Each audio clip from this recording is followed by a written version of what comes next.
who I said. Michael Parada, thank you for being in here. Mr. Baseman, Christopher Merriman. Trying to make sure that I get everybody here. Mark Ferguson, of course, thank you so much for being in here. Again, apologize for starting late. Jason PDSI, Mr. Baseman, Kathy Evans. Thank you all for tuning in. And I think I got it. I think I got it. All right, head on over to Carl Zilla's channel because I'm sure his live streams will be starting soon. We'll see you back here next Saturday. We will start on time next Saturday. Wait, next Saturday? Yes, we should be able to. Keep an eye on the channel. We've got I believe some car racing coming to the channel today, so be sure to check that out. Carl Zilla says, I will be live in about 3 minutes or so. So there you go. All right. Smash that like button. Thank you, Salvador America. Have a great weekend. Talk to you soon.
Alrighty then, we should be live now. Had the image going for a few minutes now. Made the announcements I needed to make. Got myself a soda from the fridge. And am ready to stream some Legends of Wrestling. This is the card that Ed Lewis was talking about the last time I streamed, which he promised would be the biggest card in the history of wrestling. We got 12 big matches here tonight, starting off with Ray Steele taking on Whipper Billy Watson. Watson is a relative newcomer to the National Wrestling Commission, and Ray Steele should challenge him pretty well. Then we've got Roy Welch and Stu Hart, collectively known as the Hook and Book Connection. And they will be in there with George Tragos and Joe Malshowitz, who are definitely dangerous opponents. And then we've got El Santo taking on Black Shadow in a lucha style matchup.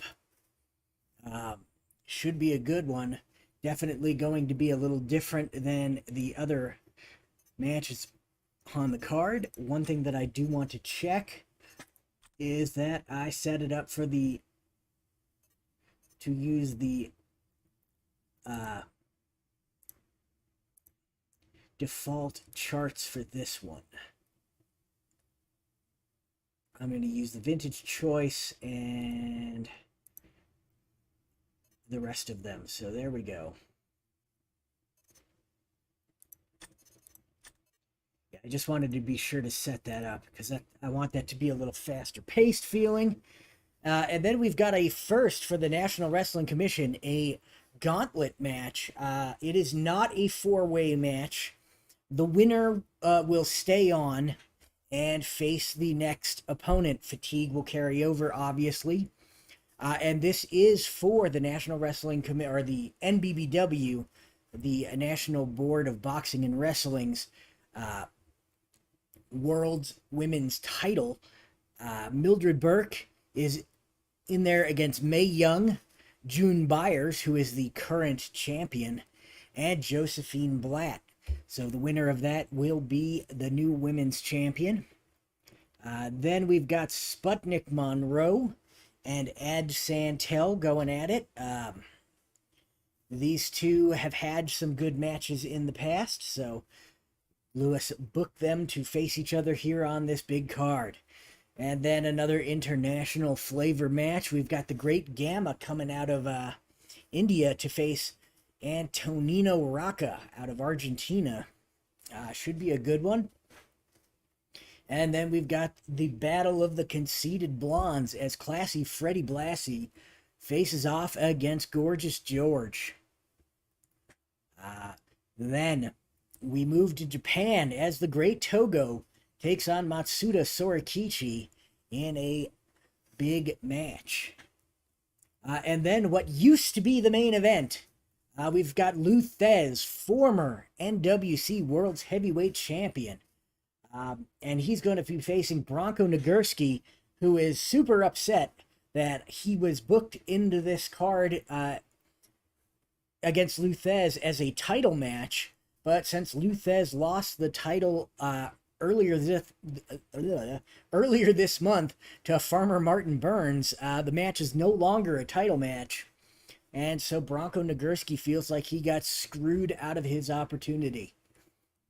And then we move on to sort of the end of the card here. We've got Jim Londos defending his European heavyweight title against Stanislaus Zbyszko. Zbyszko has not had a European title match or shot since, I think, the year 3. So it's been almost 3 years since Zbyszko has had his shot at this title, and he has not faced Jim Londos yet. So that should be an interesting one. And then we've got the Dirty Dick Reigns, the Kentucky State Champion, is in there against the Nature Boy, Buddy Rogers. This is a title match. Dick Reigns putting his belt up by force. Ed Lewis forced him to put the belt on the line against Buddy Rogers. And so that should be an interesting one. Both guys will cheat to get the advantage if they have to. And then in our main event, the Rivals are going at one another. This used to be positioned in the same place that the Lou Thez Bronco Nagurski match was positioned. And it was just going to be Lewis versus Burns, two guys who have traditionally not been on the greatest terms, facing off against one another. But then Martin Burns won the NWC World's Heavyweight title. And so we ended up with Ed Lewis versus Farmer Martin Burns for the NWC World's Heavyweight title. Lewis is a 2-time champion. Burns is a 2-time champion. So this should be a great matchup.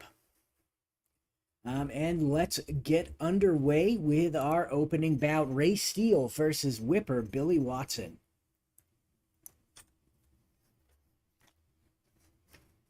And in the blue corner, standing at 6 feet tall and weighing in at 210 pounds, from Valley County, Idaho.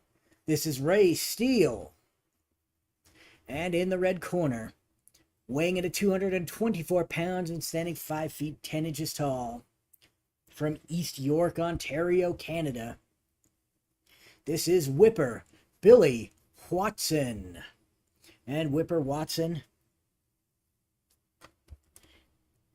and Ray Steele going at one another here. And Ray Steele takes the opening lockup. Steele applies a top wrist lock on Whipper Billy Watson. Watson able to counter that lockup. And then I clicked the wrong button again. So Watson counters that top wrist lock and backs Steele into the ropes. And the referee is quick to step in our opening contest and separate these two, forcing them to lock up again in the center of the ring. And this time it's Billy Watson who takes the lockup. And he applies a wrist lock and a corkscrew to add that additional pressure on Ray Steele. Steele in trouble here. Steele's hurt. And Watson transitions from the wrist lock into a strangler's headlock on Ray Steele here. Steele able to pull his head out fairly easily there and apply a front chancery on Whipper Billy Watson. And Watson able to pull his head out. And Watson goes back to that corkscrew wrist lock on Ray Steele. Steele's hurt here. Watson, a hip lock and toss on Ray Steele with that wrist still caught up. Steele is in trouble. Oop, I'm hitting the wrong button all over the place. And Ray Steele able to counter it. And he backs Billy Watson into the ropes. And Watson able to spin it around and deliver a shot to the back. Just a forearm club to the back there on Ray Steele. And then apply some short arm scissors, rolling him off the ropes into those short arm scissors. Steele in trouble now. Steele's down. He's not going to roll out of the ring. And maybe he should have, as Billy Watson takes that opportunity to move from the short arm scissors to the CCU hold. And this is a +2 finisher.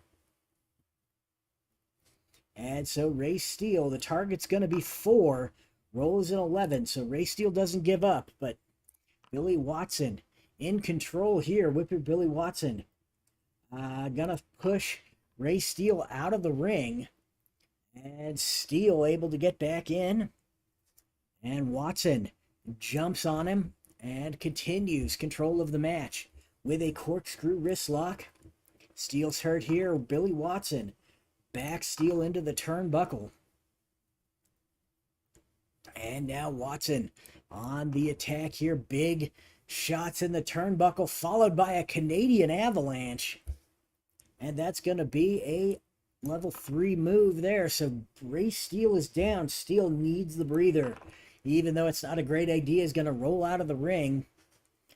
And Billy Watson follows him out. Steele grabs him and smashes him into the guardrail here. And there's might be a disqualification. The referee admonishing Ray Steele. We're going to roll twice for DQs on chart moves. And so he is not disqualified. And Whipper Billy Watson in trouble now as Ray Steele is in control. Steele with a big hammerlock takedown on Billy Watson. I am rolling the wrong thing. And Billy Watson is hurt as Steele continues his attack, transitioning from that hammerlock into a front chancery as both men get back to their feet. Steele is hurt here, or Steele is in control as Watson is hurt. Steele backs him into the turnbuckle in that front chancery. And then kind of throws him out of the turnbuckle. And as he gets back up, Steele moves in, grabs the collar and elbow, and backs him into the other side. So Watson back into the turnbuckle. And Watson blocks this one, spins it around, and then delivers a vicious shot right to the jaw of Ray Steele, Billy Watson in control now after that big shot to the face. Gonna throw Steele out of the ring. Steele really, Steele is really kind of out of it after that vicious punch to the face by Billy Watson. Steele's going to roll his count out here. Target is going to be 3, and the roll is a 7, so Steele not counted out. He rolls back in. Billy Watson, though, in control. Greco-Roman backdrop by Billy Watson. That's going to plant Steele as Steele's hurt. And Watson on the attack. Grabs that Chancery once again and takes him to the mat. Level 3 Chancery on the agility, which is not going to happen. Or a level 2 on the power, which is more likely to happen. So that's what we're going to go for. This is going to happen on a roll of 6 or less. And on a roll of 10, Ray Steele able to roll out of that front Chancery and apply a hammerlock as they get back to their feet. Watson spins out of the hammerlock, but Steele is in control. Steele with a driving double leg on Billy Watson. And Whipper Watson is hurt as that double leg takes him down. And Steele grabs him up by the waist and picks him up and slams him to the mat. Billy Watson in trouble here. Watson going to be pinned. He's got a no chance of pinning him as there's no fatigue on Watson and the target is 1, but we'll roll it anyway. Watson earns a point of fatigue there. And Ray Steele continues the attack, grabbing that front face lock again and rolling it this time to the ground. Watson in trouble here. And Billy Watson with a gut wrench. Why is Billy Watson doing a gut wrench? I keep pressing the wrong button. Messing it all up. Billy Watson's hurt here as Ray Steele continues his attack. Steele lets go of that rolling front facelock, lets Watson up as he's a little off balance getting up. Steele comes in with that driving double leg again and once again catches Billy Watson. Watson in trouble as Steele drives him back into the turnbuckle. And Billy Watson can't let Steele get the upper hand, and he doesn't, spinning it around and driving Steele head first into that top turnbuckle. And now Billy Watson on the attack. Watson hip lock and toss out of the turnbuckle. Steele's down here, and Watson moves in and applies that CCU hold once again. This is a +2 finisher. And we've got a target of 6 and a roll of 10. So Ray Steele able to avoid the CCU hold finish here. But Watson now on the attack. Irish whips Ray Steele into the ropes and then clotheslines him as he comes off. And now Steele in trouble here. Steele's hurt as Watson applies some short arm scissors.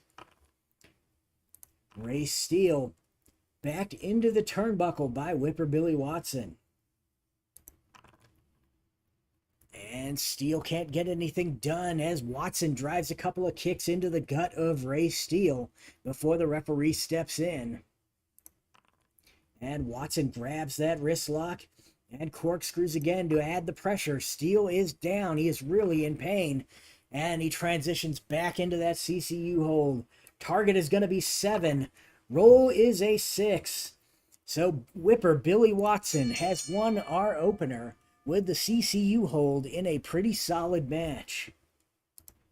We are going to record that one. That was Whipper Billy Watson beating Ray Steele with a CCU hold. 5 stars, so that's a 2.5-star match. And Steele had 4 fatigue. Watson had 1. And that is that. So Dave Little and Derek Bauman with us today. Thank you for joining. Hopefully you will enjoy the wrestling this evening, afternoon or morning or whatever it happens to be where you're at. All right, we're on to our second match. which is going to see the tag team of Roy Welch and Stu Hart take on George Tragos and Joe Mauschwitz.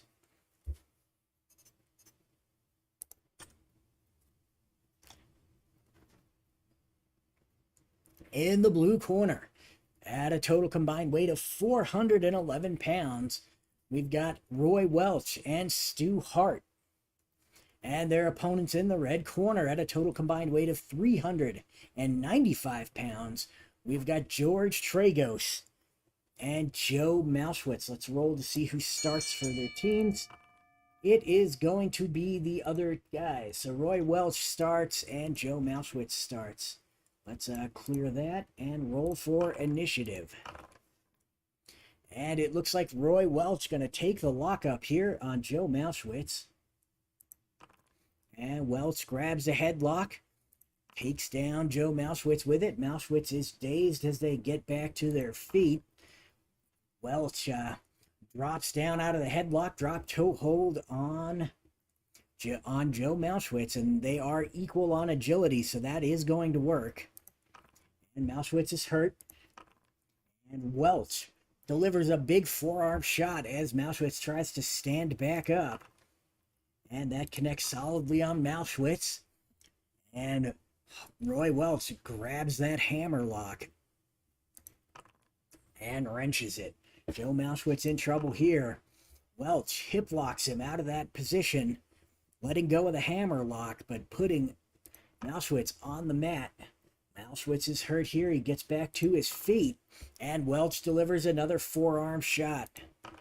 And Mauschwitz able to deftly avoid this one, getting out of the way and countering with a big waist lock, picking Welch up to about shoulder height and then just slamming him down to the mat. So Welch just put down by Joe Mauschwitz. And Roy Welch had the air knocked out of him as Mauschwitz goes for the cover here. The target is going to be 4, and the roll is a 9. So, I just can't get with it today. Clicking the wrong buttons all over the place. Roy Welch eats a point of fatigue as he kicks out, and Joe Mauschwitz on the attack here. Mauschwitz applies a chicken wing on Roy Welch. Welch is in a lot of trouble here. Target is 5, roll is a 7. He is able to get to the ropes and break that chicken wing. But Mauschwitz just kind of showing off what he can do.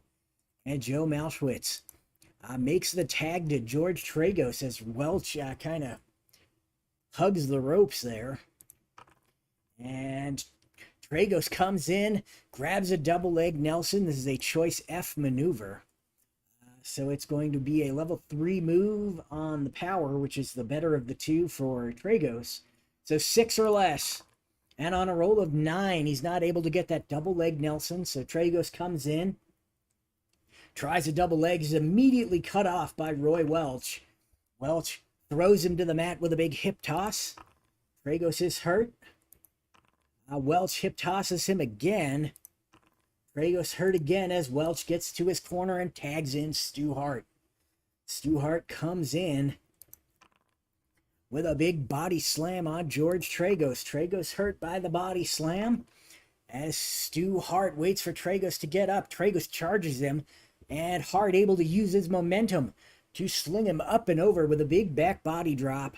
Tragos hits the mat hard, and now Stu Hart going for the cover after that back body drop.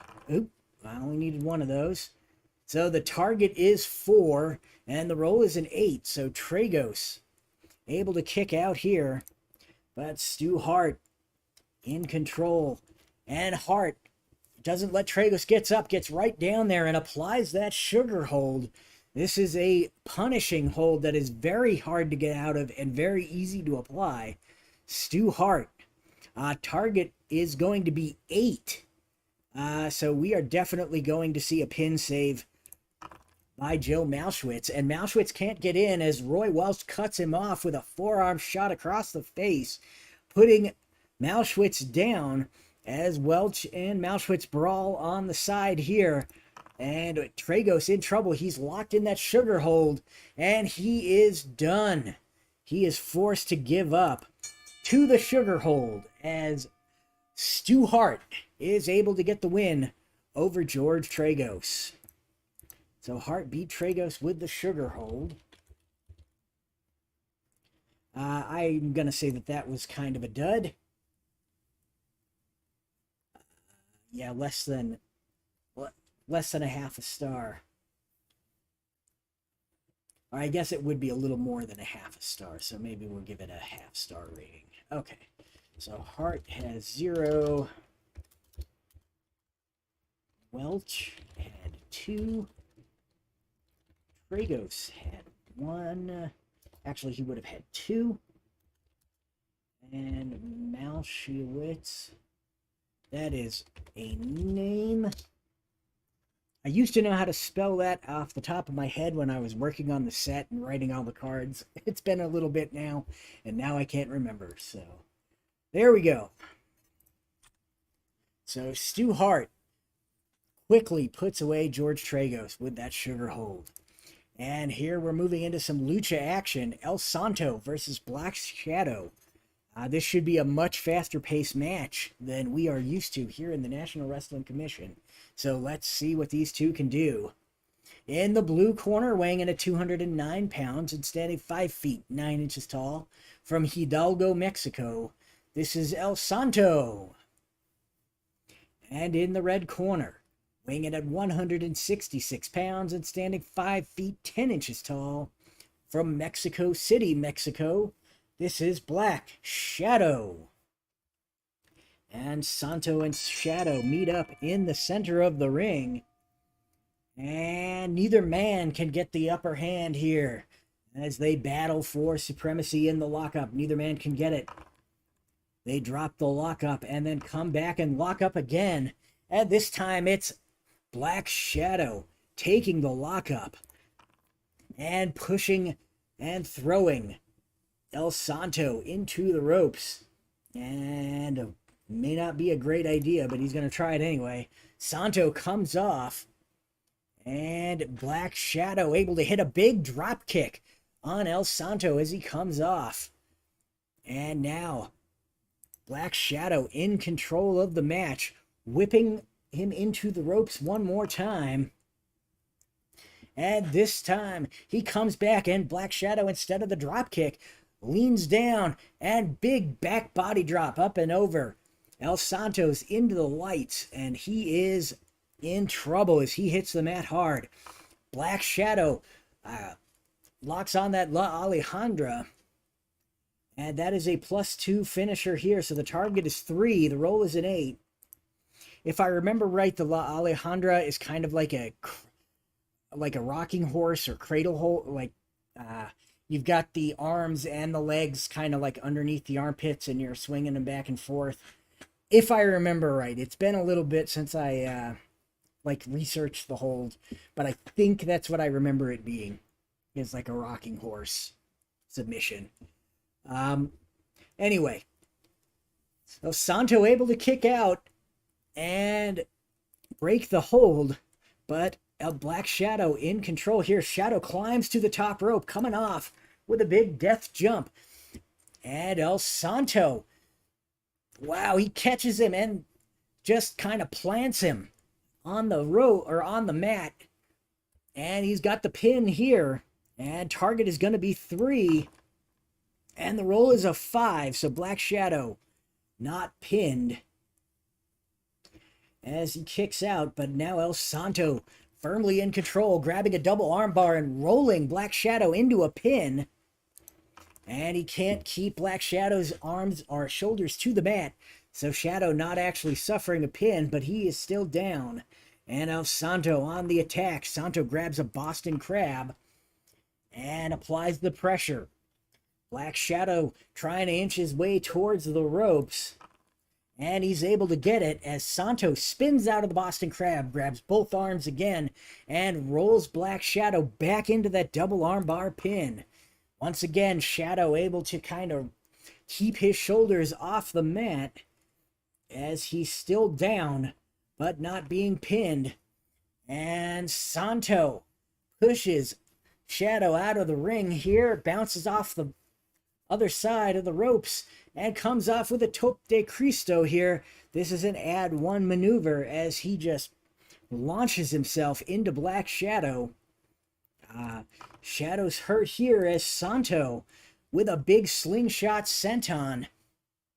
After Shadow rolls back into the ring, Santo climbs up onto the apron and just slingshot sentons himself onto Shadow. Shadow's hurt here.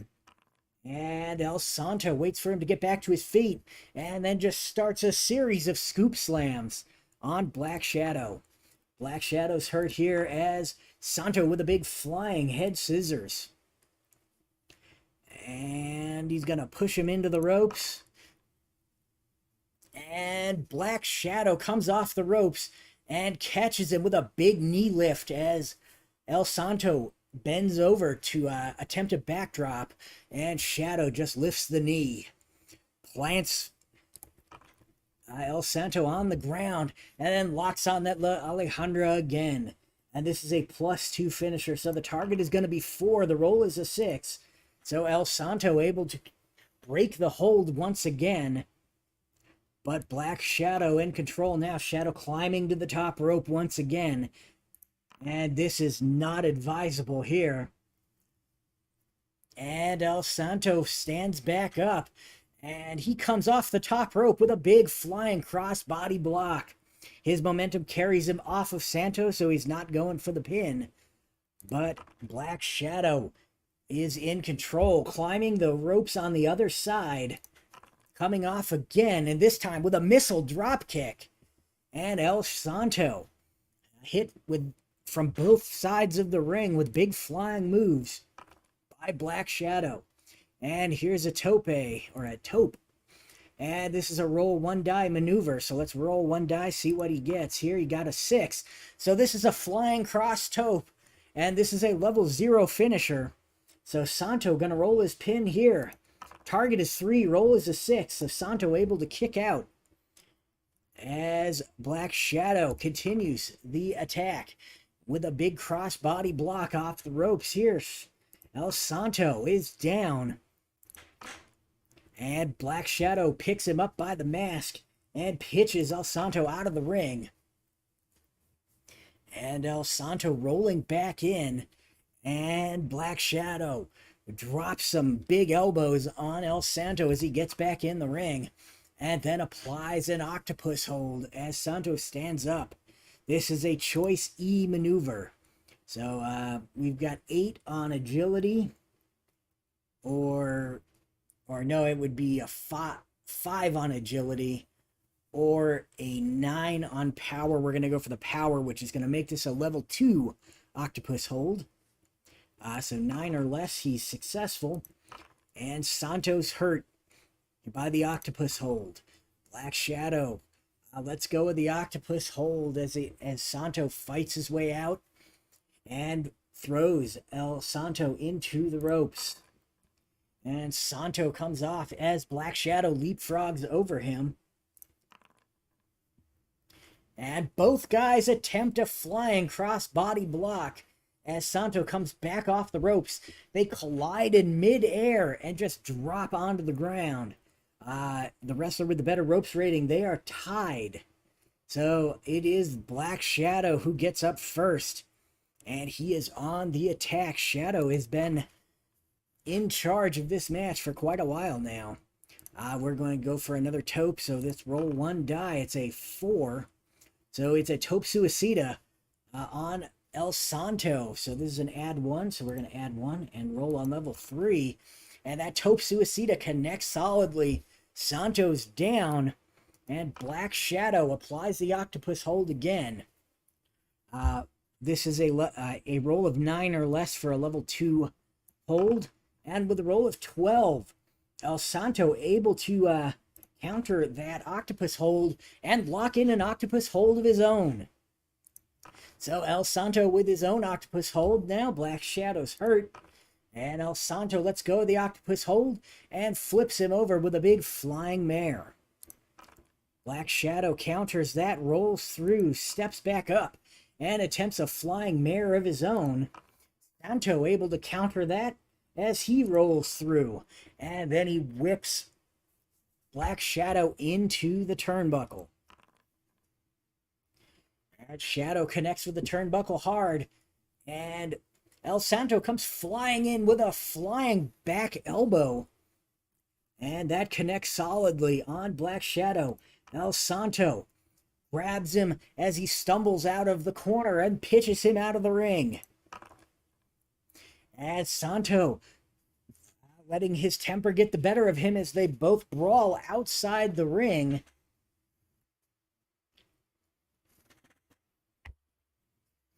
And it looks like Santo's going to get the better of this one. And he rolls Black Shadow back in the ring. Santo back in and on the attack. Locking in that Boston Crab. Black Shadow's hurt here.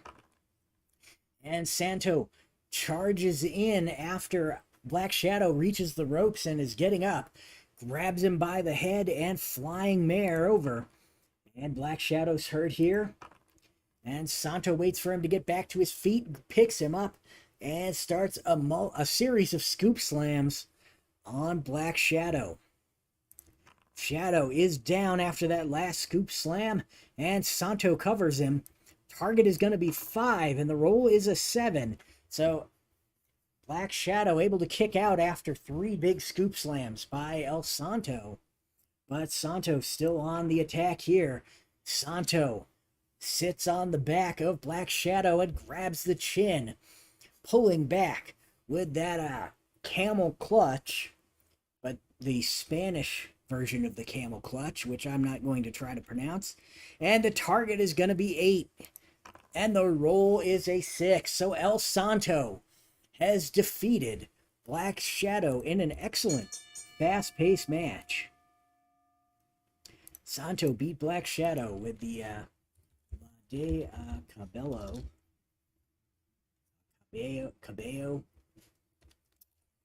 don't speak the Spanish, which is kind of ridiculous because I live in New Mexico and Spanish is a pretty common thing down here. I just have trouble with languages. Great with a lot of other things academically, but languages have never been something that I've managed to get. Let's see here. So Shadow's going to have 4. Santo had 4. So that was a 4-star matchup between the two. Santo with 4. Use his proper name there. And we'll just call it Shadow. He also had 4. And there we go. Well, that was a good one. Now we're on to the women's gauntlet match. So we're going to run this one. I am going to roll 1 die. Let's see, there are 4 ladies, so we're going to roll a d12. And let's see, 1 through 3 is Burke.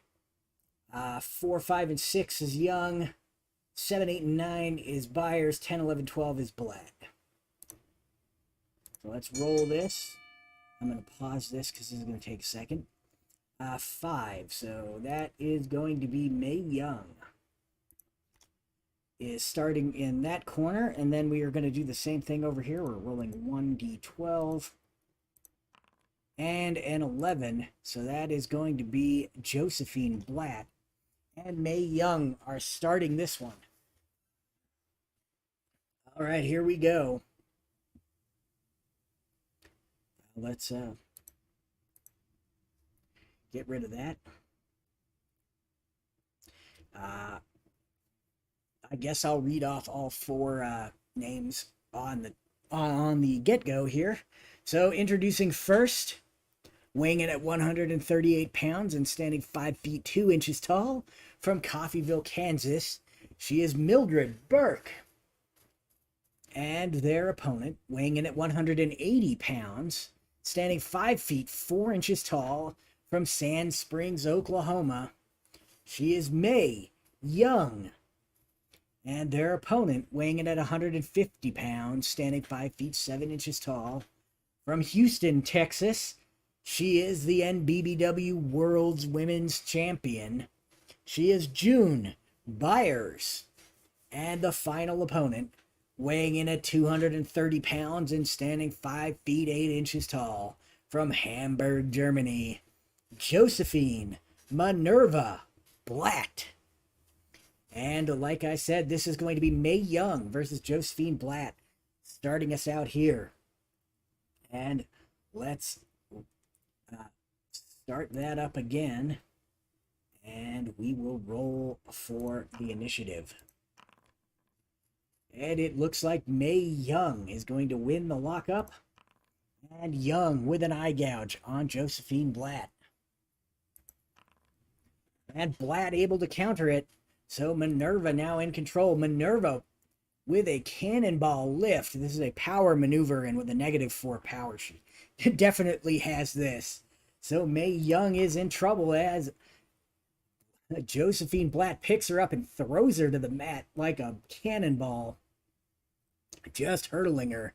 She's hurt as Blatt grabs her crotch lift and half Nelson, slamming her to the mat again. She's just tossing her all over the ring. This is a down 3. She is going to roll out of the ring. And it doesn't matter. Josephine Blatt is patient. She waits for Mae Young to get back into the ring, and then just stomps her and takes control again. Josephine Blatt, Minerva, blasts her with a closed fist. This is a choice F move, so let's see here. Power is -1. That is the better of the two. So 5 or less. And she doesn't get it. So Mae Young able to block that shot and back her into the ropes here. And Josephine Blatt taken into the ropes. And Mae Young uses that momentum to put her over with a fireman's carry, putting her on her back and putting Mae Young in control here. Mae Young with a big open hand chop on Josephine Blatt. Blatt able to absorb that with no problem as she just puts her hands around Mae Young's neck and strangles her. The referee trying to break it up here, counting away. And she finally lets go. Mae Young in trouble here. And Josephine Blatt puts one arm around the neck of Mae Young and just picks her up, choking her with one arm. And with a twist of her torso, just throws her to the mat. And Mae Young's hurt here as Josephine Blatt grabs that half Nelson and a crotch lift and then slams her back down to the mat. And Mae Young is down. Josephine Blatt grabs the body vice. This is a +1 finisher here, so the target is going to be 4. And the roll is a 5, so Mae Young stays alive. But maybe not for long, as Josephine Blatt continues to squeeze that body vice. Target is going to be 5. Roll is a 5. So just like that, Mae Young has been eliminated from this one. Well, let's add the fatigue so I don't forget to do it, and then we'll eliminate her. Yes. All right, so now we have Josephine Blatt over here. She's going to stick around.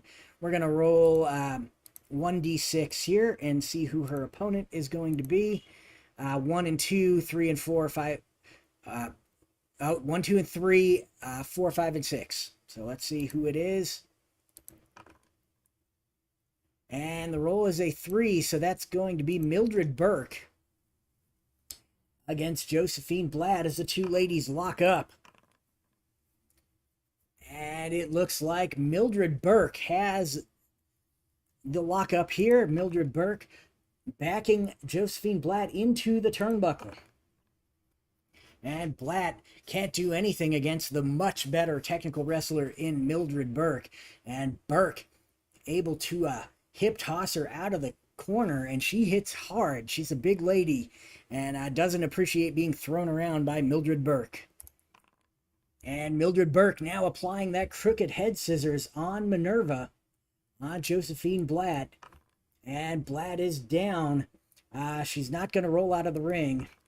And she should have, as Mildred Burke with the alligator clutch. This is a +4 finisher, so the target is going to be 7. The roll is a 5. So Mildred Burke has eliminated Josephine Blatt. And that is going to be Mildred Burke with no fatigue against June Byers with no fatigue. So these two ladies lock up. The title is on the line, even though it is not indicated as such. So the winner will be the champion here as Mildred Burke takes the better on the lockup.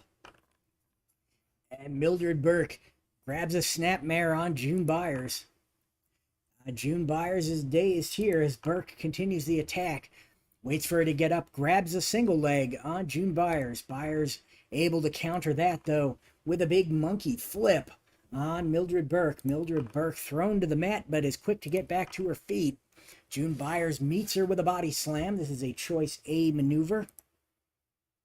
So she's either going to back her into the ropes or a level 2 move on power, and that's not going to happen. So I guess we're going for ropes, and the referee is quick to come in and break this one up. And the two ladies meet in the center of the ring, and June Byers wins the lockup. June Byers puts Burke down and then just hammers away with a big elbow drop. And Mildred Burke is down. She is going to roll out of the ring as that one caught her solidly in the upper chest area, like right on the sternum. She has had the wind knocked out of her. She's rolling her count out here, so the roll or the target is 2. The roll is a 12, so that is not going to do it. But she does eat a point of fatigue. And now June Byers continues the attack as Burke gets back in the ring. Byers with a go-behind takedown on Mildred Burke. And Burke is hurt as Byers continues the attack. And this time Byers backing her into the turnbuckle. And Mildred Burke can't get anything done as Byers hip tosses her out of the turnbuckle. And June Byers has beaten Mildred Burke once before, recently, when she won the NBBW women's title. So can she do it again? And if she keeps dropping big hammer elbow drops like that, she certainly can. And she drops that elbow and then goes for the cover. Target is 3. Roll is a 5. So Mildred Burke able to kick out, but she is definitely feeling it as June Byers continues her attack here. June Byers with that pendulum backbreaker now. She's bending her over the knee and just putting pressure on both sides as she works that backbreaker. This is a +2 finisher, so the target is 6, and the roll is a 4. And June Byers able to retain the title. What happened there? End match. Yes. No. Alright, well that one didn't. It didn't like that one for whatever reason, so we'll just remove it. I'll add it later. And the next match is going to be Sputnik Monroe versus Ad Santel. And now Sputnik Monroe versus Ad Santel. Weighing in at 235 pounds and standing 5 feet 10 inches tall in the blue corner from Dodge City, Kansas. This is Sputnik Monroe. And in the red corner, weighing in at 185 pounds and standing 5 feet 9 inches tall from Oakland, California. This is Ad Santel. And the two-man one. Lock up as the bell rings, and Ad Santel is in control. Santel is clearly the better technical wrestler, but you can't count out Sputnik Monroe as Santel grabs that face lock. Choice C here. So agility is +1, so that's what we're going to do here. It's going to be a level 3 front face lock on a roll of 7 or less. And on a roll of 8, he just can't get it. And Sputnik Monroe able to pull his head out and deliver some clubbing blows to Ad Santel to add insult to injury. And, or injury to insult, I guess, in this case. Santel's hurt there by Monroe as he kind of backs into the corner. And Sputnik Monroe follows him in and just lays the boots to him. Santel in trouble here. He's dazed by those boots as Sputnik Monroe grabs the waistlock and tries to take him to the mat, and he is going to be successful here. As Santel is dazed, Sputnik Monroe grabs the arm as he gets back to his feet and applies an arm wringer. Santel able to able to counter that with an arm wringer of his own, and then he uses that arm control to back Sputnik Monroe into the turnbuckle. And Monroe pulls his arm out at the last second and grabs the back of the head of Ad Santel and just slams him into the turnbuckle, dazing Ad Santel. Santel's in trouble here. Sputnik Monroe grabs him again by the back of the head, this time bringing him neck first over the top rope and grabbing a hold and just choking him on the ropes here. Ad Santel in trouble. Sputnik Monroe snaps him off the ropes, and Santel is down. Sputnik Monroe waits for him to get up, stalking him, grabs him up, picks him high up into the air, an atomic drop on Ad Santel. Santel's hurt here as Sputnik Monroe spins him around and body slams him to the mat. Santel slips out the back, and Ad Santel pushes him back into the turnbuckle. And he's going to avoid that, actually. Instead, he's going to push him into the ropes. Changing direction here as Sputnik Monroe is met with a series of shots to the ribs against the ropes before the referee can step in and break it up. Santel in control here, tripping down Sputnik Monroe with a drop toe hold as they come off the ropes. And Santel locks in that heel hook, and Sputnik Monroe is hurt. Monroe not feeling well here, and Santel spins out of that heel hook and up to the top, grabbing an arm on the way and applying a double wrist lock on Sputnik Monroe. Monroe's in trouble. Santel moves down to the legs again, applying that leg lace, just kind of showing him that he can just apply holds at will.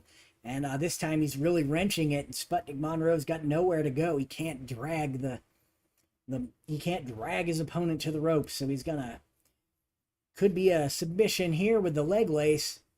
Target is going to be 3, roll is an 8, so Sputnik Monroe able to free himself there. And Santel waits for Monroe to stand up. And big judo shoulder throw. Santel is a judo practitioner there. Santel puts Monroe down on the mat, but he's close to the ropes, and Monroe rolls out. And he grabs the legs of Ad Santel, pulls him out, and plants him into the ring post there. And now Santel in trouble. He's going to roll his count out. Target is 1, roll is a 5, so not counted out. But as he rolls back in, Sputnik Monroe quick to drop a knee on him. This is a choice F.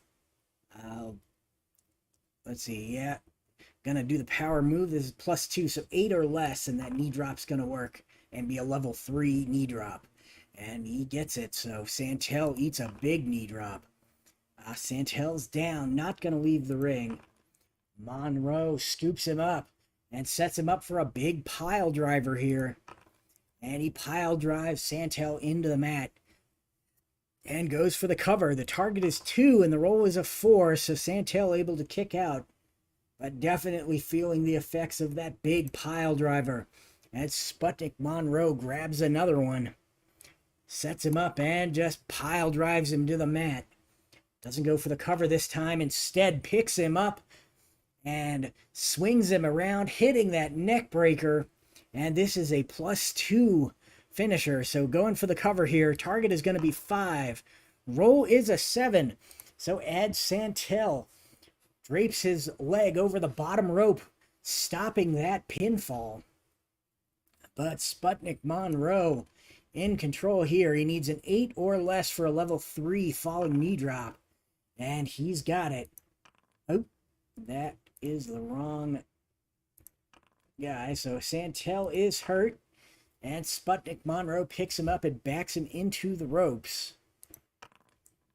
And Ad Santel, as they back up, He fireman carries him over, and Santel picks him up and is now in control of the fight. And in a big way, Santel grabs that armbar. And this is an agility, so we're looking at 9 or less for a level 3 armbar. And on a roll of 10, Sputnik Monroe able to counter that armbar and then hit a big running knee lift on Ad Santel. Santel's down. And Sputnik Monroe going for the cover after the knee lift. Target is 4, roll is a 7. So Ad Santel able to kick out once again. But Sputnik Monroe in control of this one. Monroe needs 8 or less. And with a roll of 8, he gets it. And Santel's down as Sputnik Monroe waits for him to get up. And just plants him with an atomic drop. That's going to send shivers up the spine of Ad Santel. As Santel dances around. And Sputnik Monroe moves in with some clubbing blows. And now, as Santel just kind of backed into the corner by those blows, and Monroe just begins to stomp on him. And Santel is dazed here. Sputnik Monroe grabs a waistlock and takes him to the mat. Sputnik Monroe showing that he's got a little bit of wrestling ability. And he puts Santel down, but Santel, as soon as he hits the mat, he pops right back out, spins onto the back of Sputnik Monroe and picks him up. Santel applies a front face lock here. Let's see. Level 3 move, 7 or less. And just can't get any of these choice moves to go his way. So tries for that front face lock, but Sputnik Monroe able to slip his head out. And he scoops Santel up and body slams him to the mat. Santel able to pop back up. He's dazed, though. Sputnik Monroe grabs the arm and locks in an arm wringer. And that arm wringer going to hurt Santel as he scoops him up into another body slam. Santel is down on the mat here. Sputnik Monroe just reaches down and slaps him across the face. And Santel is up.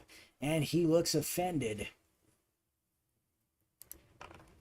And Santel comes moving in after slapping him in the face. Monroe jawing with the crowd. And Santel moves in and just grabs a standing side headlock. And then spins him down to the mat. And Sputnik Monroe's hurt here. Santel grabs a heel hook. Monroe's hurt. Santel with the body scissors. And Monroe's dazed. As Santel transitions from the body scissors to a top wrist lock. But Sputnik Monroe able to pull his arm away and push Santel back against the ropes. The referee steps in to break him up. And they meet in the center of the ring. And neither man can get the better of the lockup. So we're rolling another one. And this time it's Sputnik Monroe who gets the better of the lockup. And he's rolling on level 3 since we went up a level. And he just puts Santel down with a big shot across the jaw here. And then he tries that falling knee drop. I think he needs 9 or less. Power rating is 2, so 8 or less. And with a roll of 7, he is successful. And he drops that knee on Ad Santel. Santel's down here. He tries for another knee drop. And with a roll of 10, he can't get him that time. Santel rolls out of the way. And then grabs the arms of Sputnik Monroe and applies a double wrist lock. Sputnik Monroe's hurt here as Santel transitions out of the double wrist lock, goes for a heel hook. And that's going to hurt Monroe as they're both back to their feet. And Santel backs him into the turnbuckle. And Santel backs him into the turnbuckle. And Santel delivers a couple of big shoulder blocks in the turnbuckle. And before the referee steps in to separate the two men. And as they separate, Santel moves in quickly, takes control. And Santel applies that STF. This is a +2 finisher here. So target is going to be 6. And the roll is a 10. So Sputnik Monroe reaches out and is just able to grab the bottom rope as Santel continues the attack, waiting for Sputnik to get back to his feet and then throwing him to the mat with a judo throw. And as Santel grabs the reverse toe hold after the judo throw, Sputnik Monroe's hurt. Santel backs him into the turnbuckle here again. And this time it's Sputnik Monroe raking the eyes of Ad Santel as Santel tries again to work an advantage on the turnbuckle here. And Sputnik Monroe in control. This is a death jump. He's going to try it. So he climbs to the top rope. And it's going to work as Sputnik Monroe comes off the top rope with a big flying punch to the forehead of Ad Santel. As Sputnik Monroe gets behind him, picks him up, and a big atomic drop, sending the shivers up and down the spine of Santel again. And Monroe is down, and Mark Bain is here. Howdy. And Sputnik Monroe, after putting Santel down with that atomic drop, gonna try a falling knee drop. He needs 8 or less for a level 3 falling knee drop. And with a roll of 6, he is successful. And Santel is hurt by that falling knee drop. So Santel kind of scoots his way back to the corner, but Sputnik Monroe follows him in, and before the referee can separate them, he just lays the boots to Ad Santel in the corner. And Santel catches one of them, and he stands up, spins him around, and applies a big top wrist lock on Sputnik Monroe. Monroe's dazed as Santel has that wrist lock. Santel reaches in with his leg and back heel trip on Sputnik Monroe. And Monroe able to avoid that takedown there. And Sputnik Monroe catches Santel off guard. Santel still holding onto that top wrist lock, and Monroe uses it to pull him forward, and he boots him right in the head. And that was I guess it was a possum move there by Ad Santel as Santel catches the leg. And Santel has the leg and transitions, spins into a standing headlock, and then with the roll of the hip just takes him to the mat. And Sputnik Monroe able to pop his head out on the mat though and stand back up. And before Santel knows it, he's got a hold of the arm, and he applies an arm wringer. And Ad Santel is dazed here as Sputnik Monroe spins him around and rakes the back. This is a choice B maneuver. So he's either going to rake the back and push him into the turnbuckle, or, yeah, that ain't happening. So we're going to do the turnbuckle. He's got a -3 agility, which is the other choice. So just pushes him back into the turnbuckle. And the opponent rolls on level 3 offense here. So Santel has his back raked. Sputnik Monroe pushes him into the buckle. Santel hits that buckle hard and just kind of staggers back out. And Sputnik Monroe grabs him by the back of the head and pitches him out of the ring. And he hits hard on the outside of the ring. He's going to roll his count out here. Target is 5. Roll is a 4. So just like that, Sputnik Monroe has won the match by countout. And that was a rough one there for Ad Santel via countout. Let's see. Santel would have had another one, so 5, 6. So that's a 3-star match.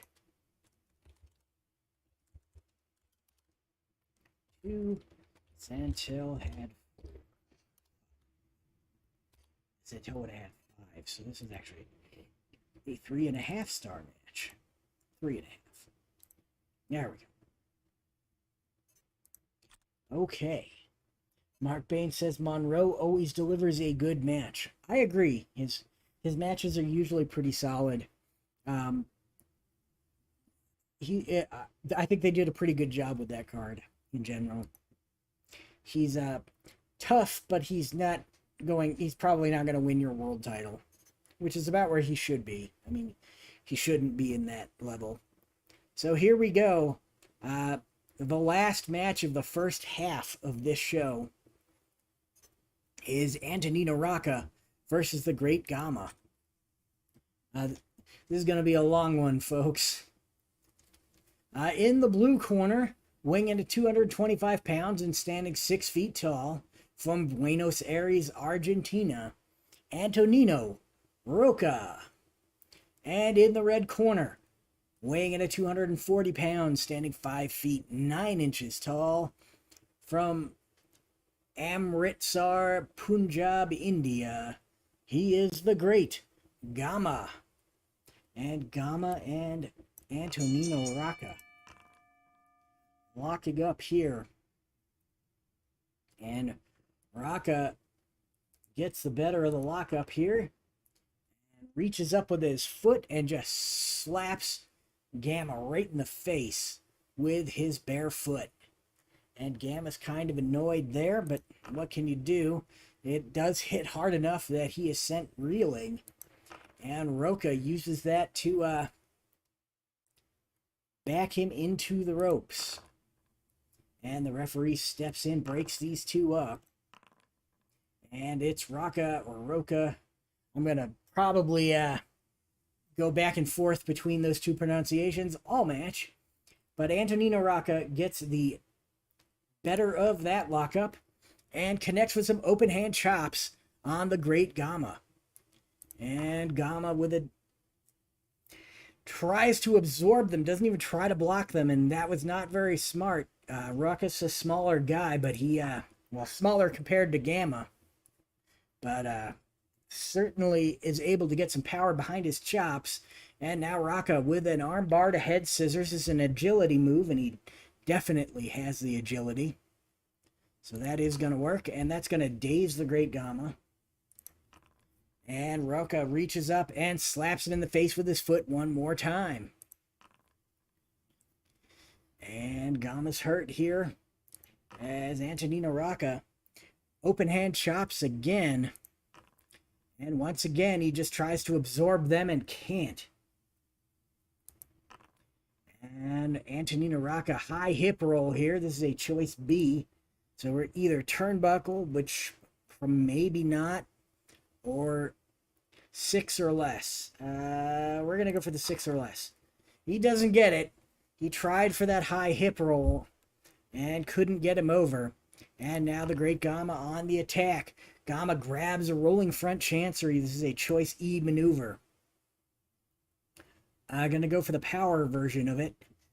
This is going to work on rolls of 8 or less. And on a roll of 6, he was successful. And Antonino Rocca is hurt here as the Great Gama. Waits for him to get back to his feet after breaking the front chancery and strikes him with his palm. That's going to hurt Rocca as Gama comes in using that shot to set up that double leg takedown. Very smart wrestling by Great Gama. And Rocca's hurt here, Rocca. I'm rolling the wrong thing here. He's rolling on offense. And he grabs another rolling front chancery. And this is going to be 8 or less once again. And he is successful, and Rocca's hurt. And once again, waiting for him to get up, palm striking him. And this time, Antonino Rocca waiting for it. Rocca blocks it. And really gets in there with a diving drop toe hold on the Great Gama. Gama able to kind of hop over that attempt at a drop toe hold and waits for Rocca to stand back up, grabs a flying mare and attempts to flip him over. Can't get it. And Raka handstands out of the flying bear attempt, puts his legs around the head of the Great Gama, and with a big head scissors throw out of the handstand on the Great Gama. Gama's hurt here.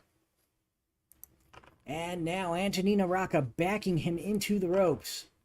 And the referee once again quick to break these two up. And the Great Gama takes the control of the match on the subsequent lockup. And the Great Gama with a big double leg takedown on Antonino Rocca. No, Rocca able to block it and drive a knee right into the upper chest area of the Great Gama. So Gama thrown back with that knee, and Rocca with a head crank and victory roll on the Great Gama. And Gama's hurt here as Antonino Rocca once again standing up on his hands, grabbing the head scissors and throwing Gama to the mat. And now Antonino Rocca into the ropes with the Great Gama. And once again the referee in to break the two up. And once again the Great Gama wins the lockup, showing that he is by far the better technical wrestler. And now Gama with a double leg pickup and slam on Antonino Rocca. Rocca's hurt here as Gama picks him up and gut wrench throws him. And Rocca's hurt here. And Gama comes in, picks him up off the mat, picks him up with the double leg, and then just slams him to the mat once again. And Antonino Rocca is down as the Great Gama locks in a half Nelson and tries to slam Rocca to the mat. Level 3 move, power rating, so 6 or less. And with a 6, he gets it. So that's going to be a level 3 half Nelson slam. And it is successful as Rocca is slammed to the ground. And Gama, solidly in control of this one, picks him up and slams him down again. And now Gama covers Antonino Rocca after that pickup and slam. That's got to be like the third or fourth time in a row that he slammed Rocca to the mat. And Rocca's in trouble here. Target is 2, roll is a 5. So he's able to kick out. But Gama in control, grabs a waist lock, a misspelled waist lock, and suplexes him to the mat. And Antonino Rocca, he's hurt by that waistlock suplex. And Gama grabs a gut wrench and just throws Rocca across the ring here. And Antonino Rocca's hurt here. Palm strike on Antonino Rocca. And that connects solidly and allows Gama to grab that front chancery. So choice E. 8 or less. And with a roll of 6, he's successful. And Rocca's hurt. And once again, transitions from that front chancery to grab him around the midsection area with a big gut wrench throw.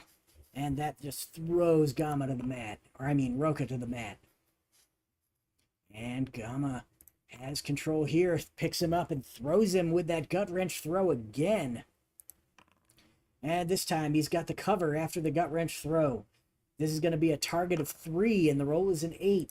So Antonino Rocca again able to kick out as the Great Gama continues his just relentless attack.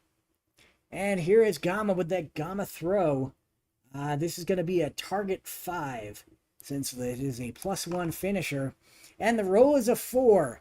So the Great Gama has finally defeated Antonino Rocca after a pretty aggressive squash match. I mean, it wasn't a squash in the sense that it went... I mean, it did go, like 15 minutes? But Gama just pretty much controlled that whole match. Let's see, Rocca would have had 3 fatigue. So that is a 1.5 star match. Rocca had 3. Gama had 0. And we are on to the next one. Yeah, Suplex City via Bombay, says Michael Brada. Yeah, I agree. That was he threw Roca all over the ring there. The Great Gama showing why he is a formidable opponent. He is a former NWC World's Heavyweight Champion. He held that belt for a year before Luthez unseated him. So, or no, was it Thed? No, it was Ed Lewis, I think, who unseated him. So,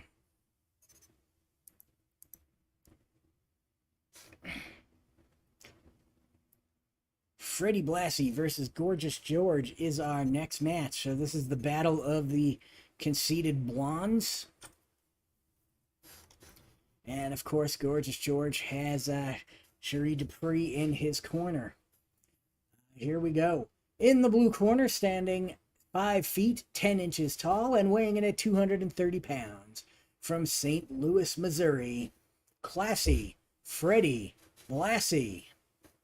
And in the red corner, weighing in at 220 pounds and standing 5 feet 9 inches tall, accompanied to the ring by Cherie Dupree from Hollywood, California. This is Gorgeous George.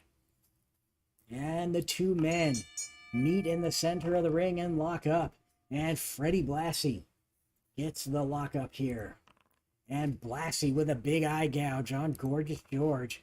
George knows all the tricks, all the cheating tricks. He's not going to catch him like that. George able to block that eye gouge and attempt a fingernail rake on Freddie Blassie. So raking the nails down the back of Freddie Blassie. Blassie's dazed.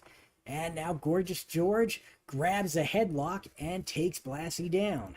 This is a choice B, so turnbuckle of A, or a level 2 move on agility, 7 or less. So that's what we're going to try to do. So 7 or less here.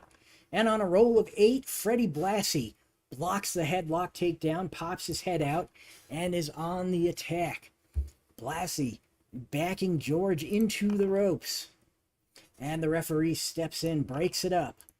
These two men meet up in the center, and Blassie wins the lockup, backing George into the ropes again.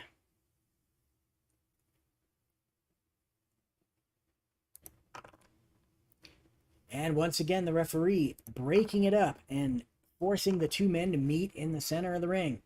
And this time they lock up, but neither man can get the advantage. Both guys drop the lockup, stare each other down, and then they meet in the center again with another big lockup. And neither man can get the better of this one either. And they start shoving one another. Lock up again.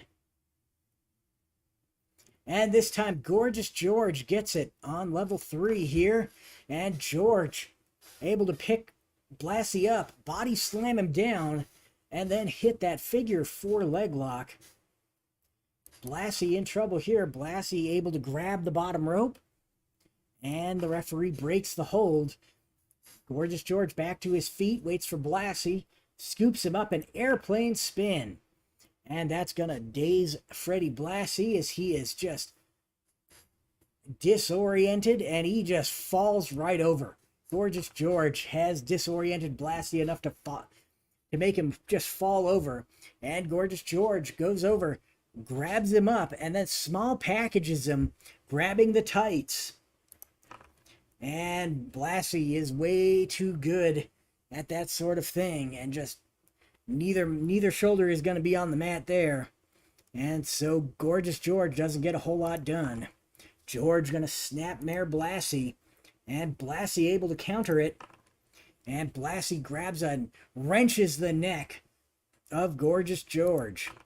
George is dazed there by that neck wrencher, and Freddie Blassie reaches in, tries to gouge the eyes of Gorgeous George, but just like the first time, he just can't get that done. Gorgeous George knows how to block those face rakes and eye gouges, and Gorgeous George, just like last time, rakes the back of Classy Freddie Blassie. Blassie's dazed here, and Gorgeous George grabs a headlock, and he's going to push him into the turnbuckle this time.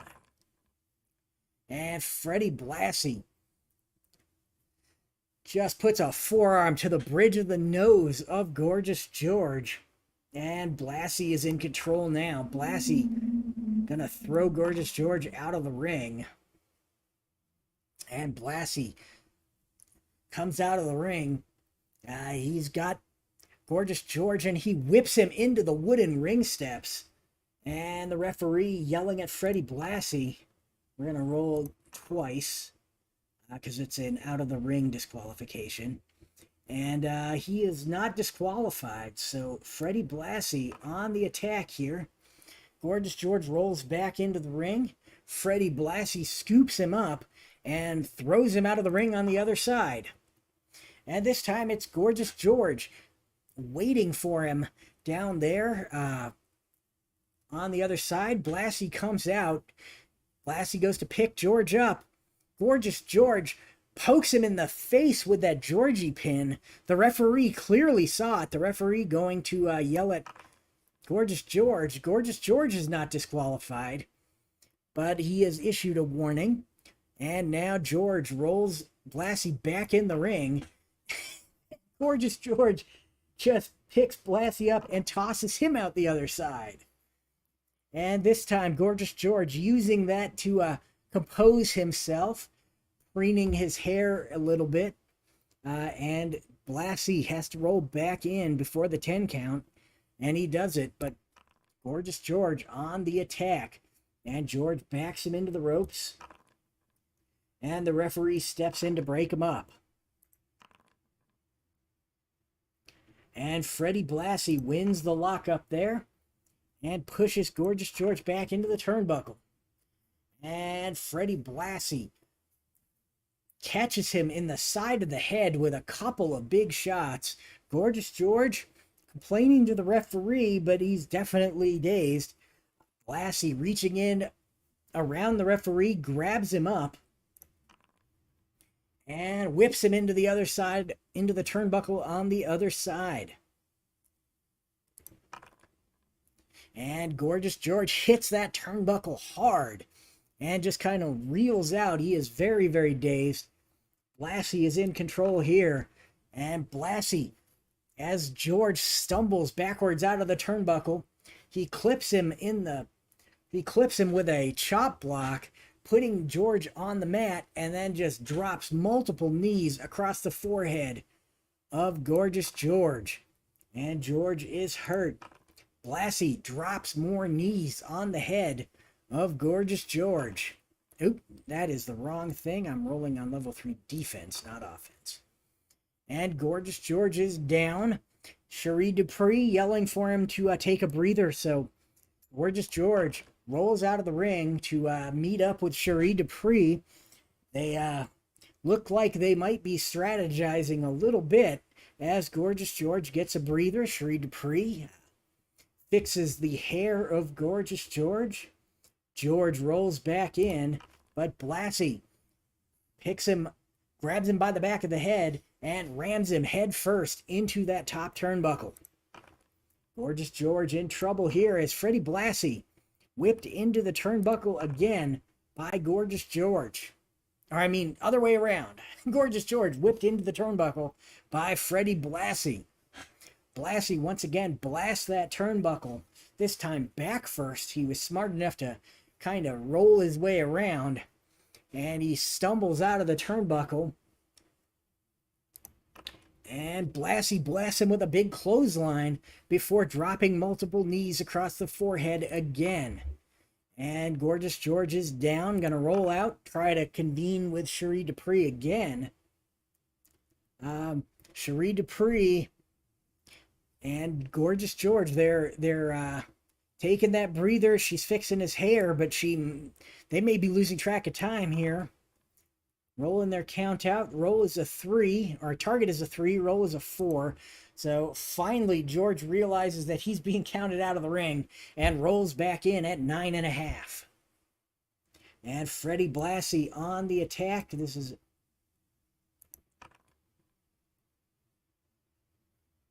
a level 3 attack here.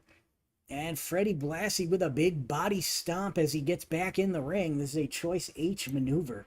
So, into the ropes. Or a... Ugh, neither one of those are great. I think he's going to go for the agility move.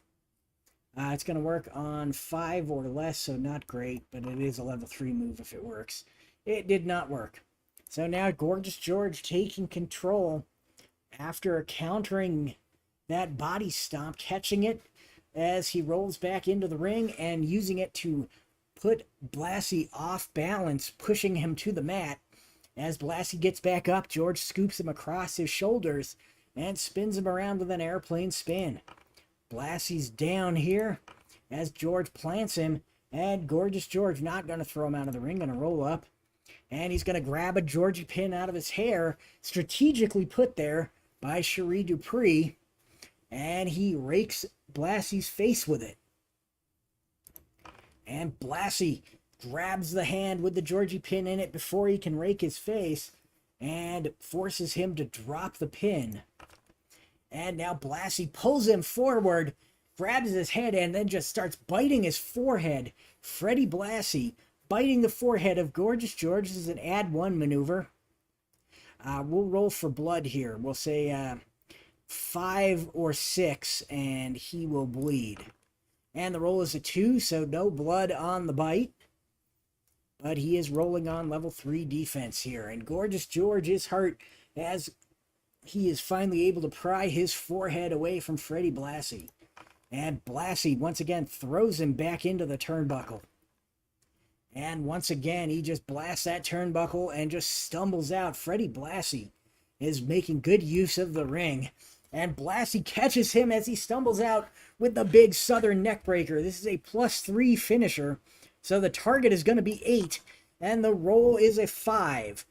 Cherie Dupree does have a distractor rating, so we are going to use that.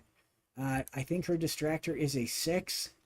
So let's see what she rolls here. She rolls an 8. So she does not able to break this up. And that is the end of this one. So Freddie Blassie has beaten Gorgeous George with the Southern Neckbreaker.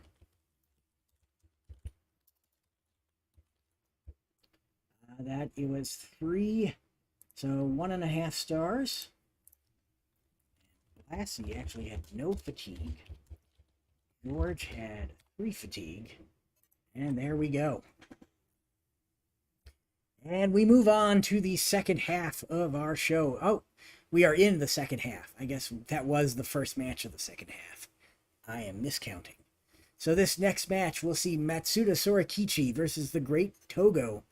A Japanese star versus a Japanese star. This should be an interesting matchup. Togo is known to cheat when he can. Sorakichi is an old school wrestler, so he'll be looking to apply a lot of leverage to get the job done. These two men meet in the center of the ring, and Sorakichi absolutely takes control of this. It's like they didn't even lock up. He just pushed the arms of Togo aside and grabs a double wrist on the Great Togo. Togo's hurt here as Matsuda Sorakichi controls the double wrist with one hand and just palm thrusts Togo right in the head. And the Great Togo's hurt, and Sorakichi uses that double wrist control and just whips our Togo into the turnbuckle here. And Togo smacks the turnbuckle hard, falls over. He is in trouble here. Level 3 defense, so he's hurt. And now the Great Togo in trouble. Let's see. Into the turnbuckle again. And this time, Togo into the buckle, stumbles out. Sorakichi comes flying in. Big shoulder tackle. And we've got a Sorakichi in control. And Sorakichi into the ropes. Mark Bain says, "Oh, those cards look awesome." Thank you. I don't think either one of them are mine. I think they're both from like year one of PDF Prime, which I think was 2021. Let me look. Yeah, 2021. PDF Prime 2021. Anyway, so Sorakichi into the ropes with the great Togo. And Togo can't get anything done. Sorakichi able to fireman's carry Togo after backing him into the ropes. And Sorakichi blasts him with a big short headbutt. And Sorakichi has got him hurt as Togo is in trouble. Sorakichi with the neck roll lock, which sounds like necro lock to me. It sounds like some kind of weird COTG style move, but it's a neck roll lock, not a necro lock. And this is bolded, and I think he only gets that if it's a sumo or Japanese style match, which technically this is not, so he does not get the bonus of the add 1, so it's just a level 3 move. And Togo's hurt. And Matsuda Sorakichi grabs a hammer lock off that neck roll, and Togo is down. Oh, and Sorakichi rolling on offense, not defense. And Sorakichi with that Billy Goat Rush. And this is a level 0 finisher here, so target is going to be 3. Roll is a 6. So Togo able to kick out. And Sorakichi nails him with the Billy Goat Rush again. Target is going to be 4. Roll is an 11. So he kicks out again, quickly and easily by Togo that time. And they get back to their feet, and Sorakichi blasts him with another short headbutt. And this one connects solidly with the head of the great Togo. And he's put down to the mat as Sorakichi grabs an armbar, picks him back up, and throws him. This is a choice D maneuver. It is going to be 8 or lower, so that would be 6 or lower or 10 or lower.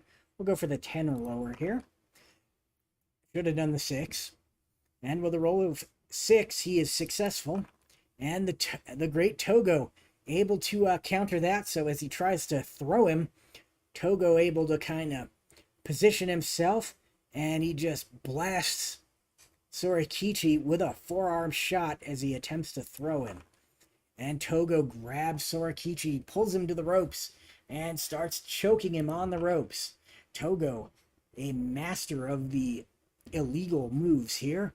Sorakichi's hurt as Togo now going to throw Sorakichi to the turnbuckle. And Sorakichi hits hard, and he is bouncing off the turnbuckle. And he is in trouble here as Togo uses Sorakichi's momentum to just send him sailing out of the ring.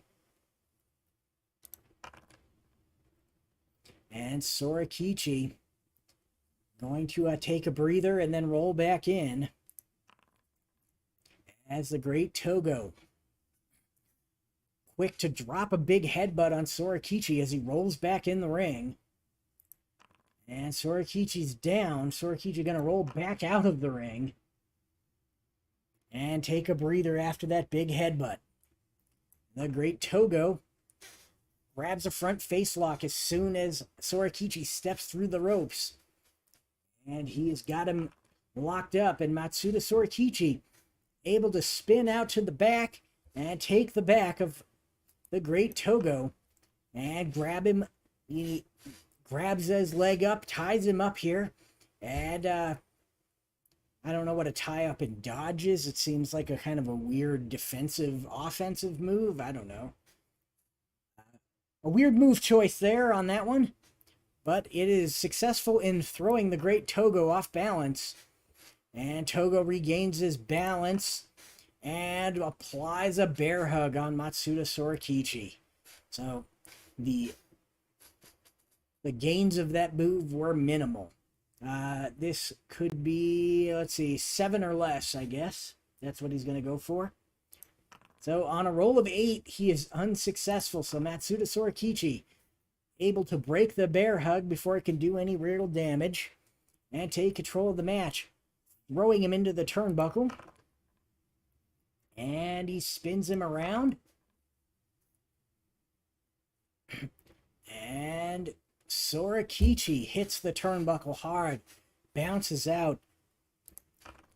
The Great Togo applies a nerve hold as Sorakichi bumps into him, and that nerve hold is going to hurt, and it's going to put Sorakichi in trouble here as the Great Togo with a knee across the throat here as he uses that nerve hold to put Sorakichi on the mat and then drapes the knee across the throat. The referee begins his count here, and Sorakichi, able to force his way out, pushes Togo off balance, grabs a waist lock on him as they get back to their feet, and then presses him to the mat. And Togo able to spin out, and he's got a waist lock of his own, grabs that waist lock and sends Sorakichi flying off into the turnbuckle. And Sorakichi hits the buckle hard. Sorakichi hits the mat. He's in trouble. And Togo picks him up and begins to choke him on the ropes. Matsuda Sorakichi in trouble here as he continues to choke him on the ropes. Oh. And he is down. That hurt does not apply. And now the Great Togo throws him out of the ring. And Matsuda Sorakichi takes a breather, rolls back in, able to break the momentum of the Great Togo. Togo grabs him by the arm, throws him into the buckle. These two doing a lot of whips. And Sorakichi hits that buckle hard. And they are on offense. Matsuda Sorakichi waits for him to stagger out of the buckle and attacks. And now he throws him back out of the ring. And Sorakichi once again uses this as an opportunity to take a breather and throw off Matsuda Sorakichi, or throw off the Great Togo. Togo waits for Sorakichi to roll back in and then drops a knee right on Matsuda Sorakichi and then positions it so he is choking him with his leg. The referee is right there, but isn't really paying much attention.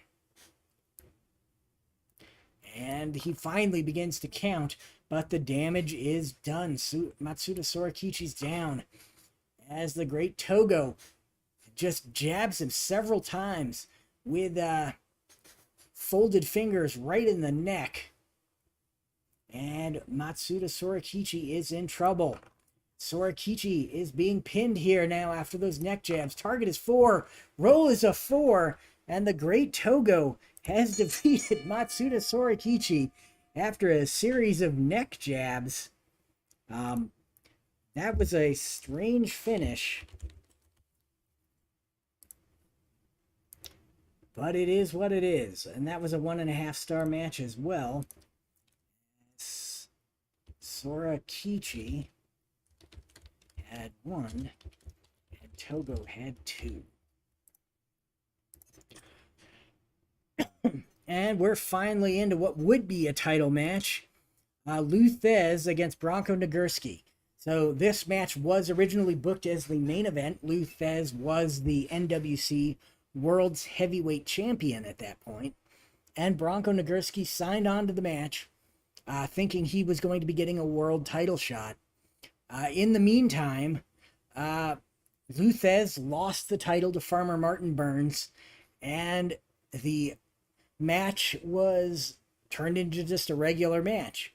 And Bronco Nagurski is now very upset that he has lost his opportunity for a title shot. So Nagurski and Thesz, with Nagurski having a chip on his shoulder here, headed to the ring in the blue corner, weighing in at 238 pounds and standing 6 feet 2 inches tall, from St. Louis, Missouri, Lou Thesz. And in the red corner, weighing in at 235 pounds and standing 6 feet 3 inches tall, from International Falls, Minnesota, Bronco Nagurski. And here we go. Nagurski and Thez lock up in the center of the ring. Bronco Nagurski wins the lockup. Nagurski punches Thez. Right from the get-go, Nagurski showing his frustrations. Thez able to block that punch, though. And Thez grabs a side headlock, trying to turn this back into a wrestling match. Nagurski pops his head out and forearm shots Thez across the side of the head. Thez able to block that forearm shot. And Thez decides if they're going to brawl, he's going to brawl. So punches Bronco Nagurski in the ribs. Nagurski's dazed here as Thez backs him into the ropes. And Thez can't get anything done before the referee steps in. And the referee separates them, sends them back to the center of the ring. The two lock up, and Nagurski gets the win. Nagurski picks Thez up and power slams him to the mat. And this is a choice D maneuver here, so let's see. Thez's power is a -1. That's the weaker of the two, so that's the one we're going to do. So 7 or less for a level 3 power slam. And with a roll of 5, he successfully power slams Lou Thez to the mat. Thez is hurt. Nagurski continues the attack, backing Lou Thez into the turnbuckle. Now he's going to roll up. And he picks Thez up, looking for a body slam. Nagurski has the power, so that is going to work. And Nagurski slams Thez to the mat. Thez is dazed. Oop. Let's go. I'll just leave it. We got the body slam. He body slams him again, and Lou Thez is hurt this time. And now Bronco Nagurski grabs that Japanese arm twist on Lou Thez. Thez is hurt as Nagurski transitions from the arm twist into a side headlock on Lou Thez. So now Nagurski working some wrestling holds as well. Lou Thez is hurt here as Nagurski wrenches that side headlock. Nagurski backs Thez into the ropes and quickly uses his athleticism to push himself back. And then he rushes forward and football tackles Lou Thez to the mat. Thez doesn't go down, though. Thez is dazed as Nagurski grabs a spinning neck breaker on Lou Thez. So Thez is dazed. Nagurski just reaches in, grabs the neck breaker, spins it around, and puts Thez down. Thez is in trouble here. Thez is hurt as Bronco Nagurski backs him into the turnbuckle. And he is going to go for it this time. But Lou Thez says no and turns it around, this time placing his forearm across the bridge of the nose of Bronco Nagurski to get the upper hand here. And as they hit the turnbuckle, Thez really puts some force into that forearm, rakes it across the bridge of the nose of Nagurski before the referee steps in to break them up. Lou Thez on the attack here, double leg pickup, and slams Nagurski to the mat. Nagurski able to get back to his feet pretty quickly, and Lou Thez takes him down again, and this time applying the head scissors. This is an agility move, and Thez has the agility, so it will work. And Nagurski able to pop his head out of that head scissors with ease, and scoops up Lou Thez as they get back to their feet and slams him to the mat. Lou Thez is hurt here as Bronco Nagurski continues his attack. Nagurski grabs the arm of Lou Thez and over the shoulder arm breaker by Bronco Nagurski. That is a vicious attack, and Thez is hurt as Nagurski continues his assault. Not going to back him into the turnbuckle, instead going to back him into the ropes, which is not much better with Lou Thez. Thez backed into the ropes, but Thez able to roll up Bronco Nagurski out of nowhere. Nagurski rolling his pin. Target is 2, roll is a 4, so Nagurski kicks out. But Lou Thez surprises Nagurski, and now Thez on the attack. Thez rushes in, jumps up, and Thez presses Nagurski. This is a level 2 finisher, so the target's going to be 5. The roll is a 7, so Nagurski able to kick out. But Lou Thez in control of the match. Thez grabs a double wrist lock and applies the pressure all the way to the mat. Nagurski in trouble. Nagurski's down. Nagurski gonna leave the ring as he finally reaches the ropes and rolls out. And now Nagurski gonna take a breather, gonna roll back in, but Lou Thez quick to continue his attack. Gonna back him into the turnbuckle now. He's gonna roll up. Instead, he's gonna apply a rolling short arm scissors on Bronco Nagurski. And he does have the agility, so that is gonna work. And Nagurski's hurt here as Thez continues his attack. Thez from the short arm scissors into a hammer lock. This is a choice C maneuver. The agility is the weaker of the two, but it's still a pretty solid agility score of -1. So this is going to work on 5 or less. And on a roll of 11, Thez can't get that hammer lock properly applied, and Bronco Nagurski is on the attack. And Bronco Nagurski grabs a side headlock on Lou Thez. Thez is hurt here as Nagurski puts the pressure on. Nagurski lets go of the headlock, but grabs the arm, draping it over the shoulder again, and once again trying to rip that arm off with an over-the-shoulder arm breaker. Thez is hurt, but he's got a mechanic on this hurt. Let's see. Roll 2 dice on 10 to 12. Thez blocks the opponent's move and hits a Greco-Roman backdrop finisher. So we're going to roll 2 dice here. And on a roll of 7, he is unsuccessful. So he just takes that over-the-shoulder arm breaker and is hurt. And Nagurski doesn't let go of the arm. He wrenches it over his shoulder one more time. And once again, Lou Thez is hurt with that mechanic. And once again, Lou Thez rolls a 7. So nothing's going to happen. And he's going to let go of that arm finally. Turn him around and football tackle him to the mat.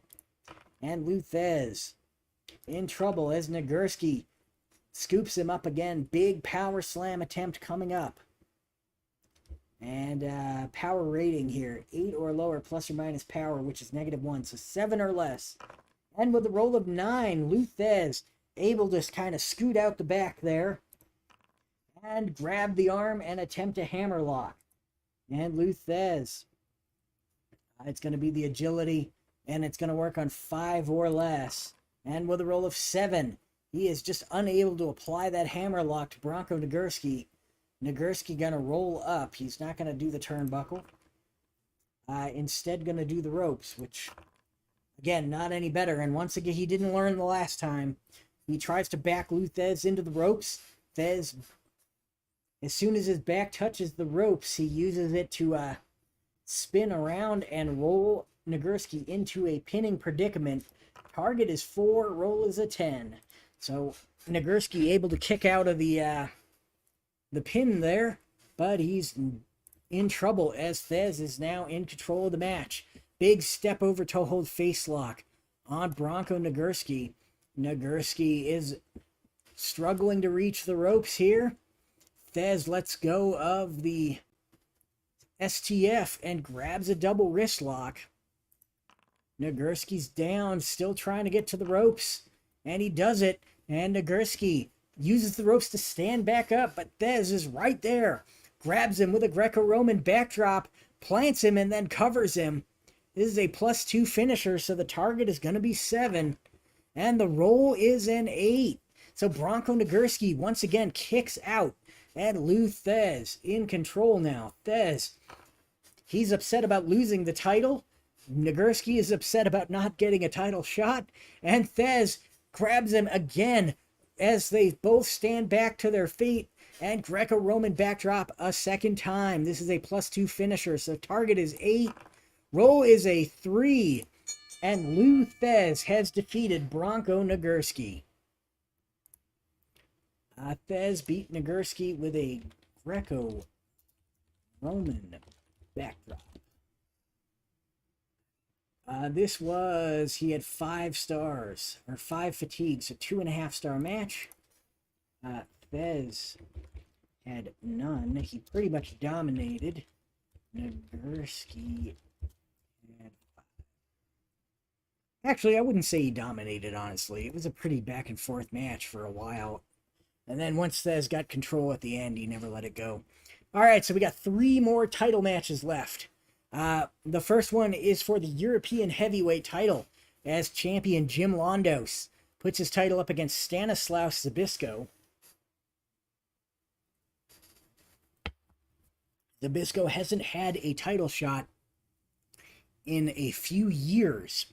So Zbyszko is looking forward to sort of getting this one, getting his shot at the title and possibly becoming a champion here in the National Wrestling Commission. And in the blue corner, weighing in at 202 pounds and standing 5 feet 8 inches tall, from Kutsapodi, Argos, Greece, the European heavyweight champion, Jim Londos. And in the red corner, weighing in at 255 pounds and also standing 5 feet 8 inches tall, from Jadloa, Poland, here is Stanislaus Zbyszko. And Stanislaus left his brother Vladek at home here, not seconded by Vladek. He apparently didn't want any doubt that he won that title on his own merits. And Stanislaus Zbyszko is the winner of the lockup. That is, if Stanislaus wins the title. Stanislaus with a big flying mare. This is a power move, and Stanislaus has the power. So that is going to work. And that's going to hurt Jim Londos as Stanislaus starts out big. And now Stanislaus Zbyszko into the ropes with Jim Londos. That's not going to happen. He's going to roll up. And Stanislaus with a big forearm slug on Jim Londos. And Londos counters that forearm slug. He blocks it. And Londos with a front chancery trying to take him down. He's got that chancery locked in, but he just can't outpower Stanislaus Zbyszko. And Zbyszko finally able to break free and just delivers a big blow to the back. And then locks on a full Nelson.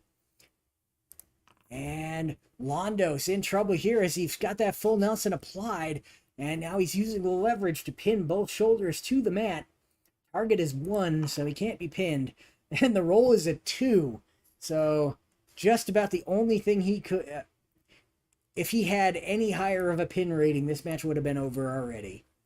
And Londos takes a fatigue token as Stanislaus Zbyszko going to throw Londos from the ring. And the two wrestlers end up brawling outside the ring as Stanislaus comes out to try to throw Londos back in to continue the match. Both wrestlers rolling their disqualification. And Londos rolls a 4. And Stanislaus rolls a 3. Rolls a 7. His target was 3. So neither guy is disqualified here. They both roll a 7. Their targets were 4 and 3 respectively. The wrestler with the better ring rating takes over. And that is going to be Stanislaus. So Stanislaus grabs Londos by the forearm and applies a half hatch and just kind of takes him over and to the mat and rolls over on top of him with a cover. Target is 2. Roll is a 5. So Londos in trouble here. Stanislaus Zbyszko really just kind of showing him off. And he throws him out of the ring. Londos hits the mat, or hits the concrete floor hard. It looks like he may have twisted his knee a little bit here. He is getting a fatigue token for that, rolling back into the ring. And Stanislaus on the attack. Grabs a double wrist lock. This is a choice E maneuver. Power is the better of the two for Stanislaus. So going to take that one. It's going to work on 9 or less and be a level 2 double wrist lock. Roll of 4, he gets it. And so now Londos in trouble here as that double wrist lock has him hurt. And Stanislaus, let's go with the double wrist lock. And pushes him back into the ropes. Nope, he's going to roll up. And Stanislaus, let's go with that double wrist lock and grabs the headlock. And Londos able to pop his head out. attempts a snapmare on Stanislaus Zbyszko. Zbyszko is dazed, moves in with a head scissors, and that's going to work, as Stanislaus does not have the agility advantage over Jim Londos. But Stanislaus able to pop his head out of the head scissors as soon as they hit the mat and take control of this one, moving into a body scissors and barring of the arm. This is an agility maneuver, so Stanislaus Zbyszko a little too slow. Londos able to roll out of the body scissors before Stanislaus Zbyszko can grab that arm. And now Londos is in control. Londos rolls out, grabs the arm of Stanislaus Zbyszko from the back and applies a sitting grinding armbar on Stanislaus Zbyszko. And Zbyszko's got nowhere to go as Londos wrenches the arm. Pin of 5-2 here, so the target's going to be 2. The roll is a 12, so Stanislaus Zbyszko pulls that arm out with ease. And now Jim Londos applies that Grecian sleeper grip. This is a choice E maneuver. Agility is the way to go for Londos here. Level 3 move on 9 or less. And with a roll of 9, he is successful in that Grecian sleeper grip. And he's got it applied, and it is draining Stanislaus Zbyszko. Zbyszko. And Londos blasts him with some rabbit punches, still holding that Grecian sleeper grip. And Stanislaus is hurt. And now Stanislaus gets some reprieve as Londos lets go of that Grecian sleeper grip, but he goes back in and grabs the arm of Stanislaus Zbyszko, applying that grinding armbar again. Can't bring Stanislaus to the mat, so it's a standing grinding armbar this time. And once again, while holding that grinding armbar, Londos lands some rabbit punches. And Stanislaus is hurt. Here we go. Jim Londos backing him into the ropes. And Stanislaus Zbyszko, too big. Londos leans in too much. Stanislaus Zbyszko uses his superior power to just pick Londos up on his shoulder as Londos leans in, trying to lean into him on the ropes. And then he just launches himself off the ropes, driving him to the mat. And Stanislaus Zbyszko on the attack now. And now he's got a head scissors and a toe hold applied on Jim Londos. And Londos is in trouble. And Stanislaus Zbyszko lets go. The two men are back to their feet.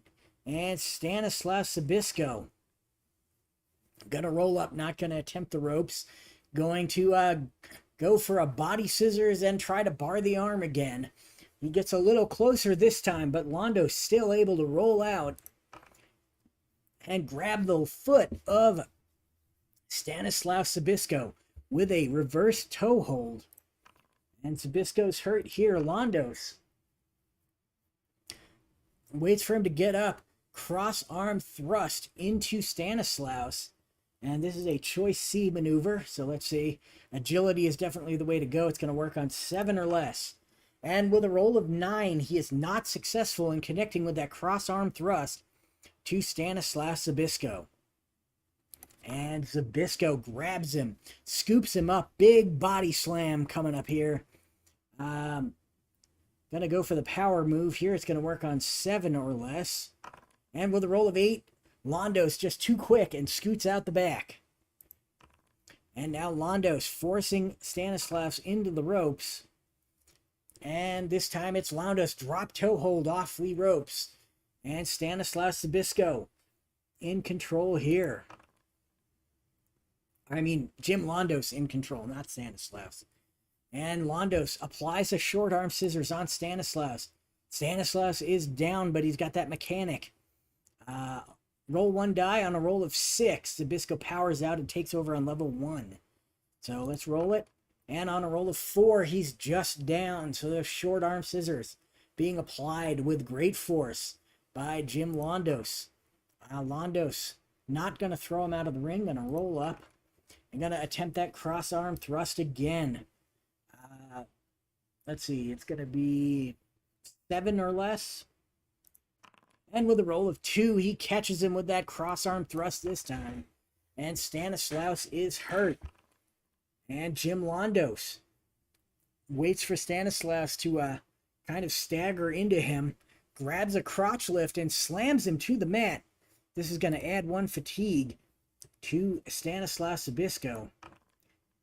Oh, and we are rolling on Stanislaus, not on Londos. And he's got the pin here, and this is going to be a target of 4, and the roll is a 6, so Stanislaus Zbyszko able to kick out, but he eats a fatigue point there.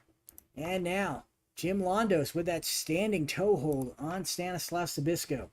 Zbyszko's hurt here. And he kneels down, now he's applying a reverse toe hold on Stanislaus. And Stanislaus is hurt. He moves into an arm bar from that toe hold. Stanislaus hurt still. Oh, I keep doing that. And into the ropes.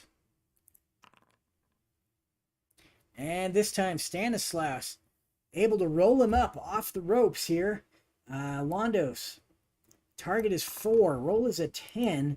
So Londos able to kick out, but definitely was a dangerous thing to be doing. And Stanislaus Zbyszko grabs that hammer lock after the two of them get back to their feet. This is a level 0 finisher, so the target is 5, the roll is a 6. So able to break free from that hammer lock. And Stanislaus Zbyszko transitions from the hammer lock to a double wrist lock. Choice E. Let's see here. Gonna try for the power move or the agility move. Kind of risky here. 6 or less. And on a roll of 7, he just barely doesn't get it. And Jim Londos on the attack now.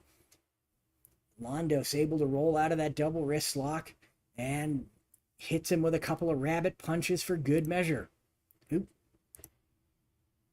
Now let's get rid of those because I don't want to see them. And Stanislaus is hurt by those rabbit punches. Londos grabs a crotch lift and slams him again. And so Stanislaus is hurt. And Londos grabs a grinding armbar. He's got nowhere to go. Stanislaus, center of the ring, having his arm wrenched on. Target is 6. Roll is a 4. Roll is a 4. So with a grinding armbar, Stanislaus Zbyszko is forced to submit to Jim Londos. And Londos retains the title. That would have added 1 more onto Stanislaus. So that was a 5-star match. I believe it.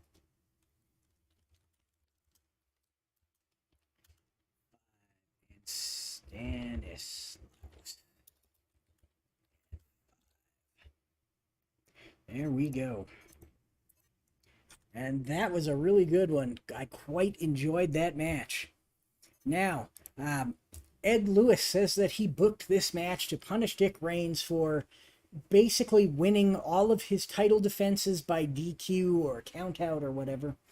It is a regular match, so we still could do that here against Buddy Rogers. But Ed Lewis said that he believes that Buddy Rogers has what it takes to defeat Dick Reigns here. So we will see. And the Kentucky State title is at stake. In the blue corner, weighing in at 275 pounds and standing 6 feet 1 inches tall, from Muskogee, Oklahoma, the Kentucky State champion, Dick Reigns. And in the red corner, weighing in at 227 pounds and standing 6 feet 1 inches tall as well, from Camden, New Jersey, Nature Boy, Buddy Rogers. And the bell rings as these two lock up. Neither man can get the upper hand. And they break and lock up again. And this time it's Buddy Rogers getting the upper hand here. Buddy Rogers throws a bunch of drop kicks at Dick Reigns. And Dick Reigns in trouble right off the bat as all of the drop kicks hit, and Rogers goes for the cover. And the target is going to be 3. The roll is an 8. Buddy Rogers drops an elbow on Dick Reigns. Reigns is dazed. Rogers grabs a headlock as Reigns is back to his feet. Reigns is hurt as Rogers wrenches the headlock. And Rogers lets go of the headlock and hits a jumping knee smash into the face of Dick Reigns. Reigns is hurt. Rogers throws those drop kicks again. Dick Reigns is hurt once, or put down by those drop kicks again, and he rolls out of the ring. Dick Reigns takes a breather and rolls back in.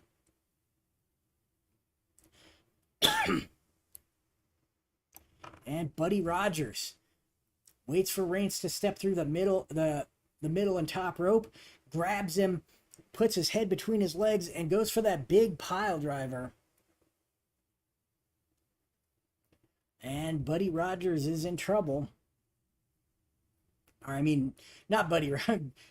Dick Reigns is in trouble here as Rogers hits him with a big pile driver. Dick Reigns is hurt, and as he gets back up, Rogers throws more big drop kicks at him and goes for the cover as all of them connect. And the target is going to be 4. The roll is a 9. Dick Reigns kicks out again. Rogers continues his relentless attack, picking Reigns up and dropping him with an atomic drop.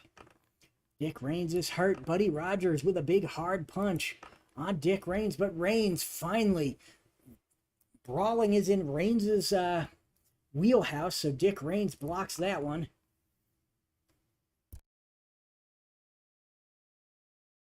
Had to sneeze, sorry about that.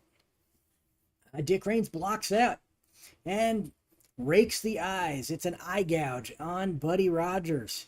Rogers is dazed by that eye gouge as Dick Reigns with a grinding side headlock. This is a power maneuver, and Dick Reigns has the power, so that is going to work. And Buddy Rogers is hurt. Why am I rolling? I'm rolling on Dick Reigns' defense. I need to be rolling on his offense. And there we go. Buddy Rogers is hurt. Dick Reigns, double boot to the gut on Buddy Rogers. This is a choice A maneuver, so it's either going to be ropes, which is an A, or level 2 on 6 or less. I guess that's what we're going for. And 5, so that is going to work. It's a double boot to the gut on Buddy Rogers. Leaves him dazed. Dick Reigns grabs that grinding side headlock again. Buddy Rogers is hurt as he applies the pressure to the headlock. Reigns grabs the head and arm of Buddy Rogers and throws him to the mat. And Rogers is hurt here as Dick Reigns scoops Buddy Rogers up with a big body slam. Rogers able to jump out the back real quick. And Rogers with some drop kicks on Dick Reigns. Dick Reigns in trouble here. Dick Reigns put down by those drop kicks, and he rolls out of the ring. Dick Reigns takes a breather to kind of cool things down a little bit. And as he rolls back in the ring, Buddy Rogers is on the attack, backing him into the turnbuckle. And Buddy Rogers gets to the turnbuckle, knee in the gut, and then some boots to Dick Reigns. Buddy Rogers in control here. And Buddy Rogers puts him down here near the turnbuckle. Feet on the ropes. And Dick Reigns in trouble here. Dick Reigns able to get his shoulder up, so no pin. Buddy Rogers continues his attack, driving a hard punch into Dick Reigns as Reigns gets back to his feet. And Buddy Rogers able to send Dick Reigns into a loopy state with that big hard punch, and he blasts him with a jumping knee smash. And that puts Dick Reigns down, but they are near the ropes, so Dick Reigns easily rolls out. Reigns able to grab Buddy Rogers and pull him out, and they just start pounding on one another outside the ring. And both wrestlers rolling their count out here. Dick Reigns' target is going to be 5, roll is 7, so that doesn't do it. Buddy Rogers' roll is going, or target is going to be 1, roll is a 6, so neither guy is counted out. And it's going to be the wrestler with the better ring rating, and that's going to be Dick Reigns. And Dick Reigns locks in that backbreaker on Buddy Rogers. And Rogers is in trouble here. Backbreaker is a +2 finisher. So target is going to be 4. Roll is a 7. Rogers able to avoid giving up to that backbreaker. And Dick Reigns with that tornado twist. And Dick Reigns. Let's see. This is a choice G maneuver. Power is going to be his better choice here, as Rogers only has a -1. So it'll be a level 3 tornado twist on rolls of 6 or less. And with a roll of 5, that was successful. Rogers is down. Rogers going to roll out of the ring this time. And once again, both guys beating each other up on the outside of the ring. This time they're rolling DQ instead of countout, though. Dick Reigns gets to roll it twice because it's an out-of-the-ring chart roll. He's not disqualified. Buddy Rogers is not disqualified. So they continue to go at it. And then Dick Reigns has the better ring rating, so he's going to roll on level 3 offense. And Dick Reigns throws Buddy Rogers out of the ring. And Buddy Rogers counters that. And as he's going over, he manages to just hop out onto the apron. But he's got the back of the head of Dick Reigns, and he pulls Reigns out of the ring. And Reigns cracks his back across the back of the ring apron as he falls from the ring. Reigns rolling his count out. Target is 6. Roll is a 10.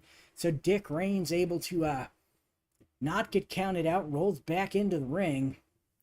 But Buddy Rogers on the attack here. Rogers picks him up. Atomic drop. And he's dropped Dick Reigns. Reigns just in trouble here. That's all I can say. He's just in trouble. As the target is 7. And Buddy Rogers got the pin. Reigns able to kick out as he rolls a 10. Oh, why did I add that to Buddy Rogers? It should have been on Dick Reigns. Dick Reigns is rolling his pin. So Reigns now adds another fatigue token. Buddy Rogers continues his attack with another atomic drop. And he's down again, once again near the ropes. And once again he rolls out and he baits Buddy Rogers to come out of the ring. And both wrestlers are rolling their count out. So for Reigns it's an 8. And Reigns is going to be counted out. Buddy Rogers not counted out. So Dick Reigns gets counted out. And Buddy Rogers able to roll back in and get the win. So once again, Dick Reigns loses the match, but retains his title, which seems to be how it works for Dick Reigns. Ed Lewis is sick of paying the big bucks to Dick Reigns. As you know, the championship matches, they get more money. Even the loser's purse is higher. So Dick Reigns is basically just using this to make money here. And here we go. We got Buddy Rogers has defeated Dick Reigns by countout. There was no title change.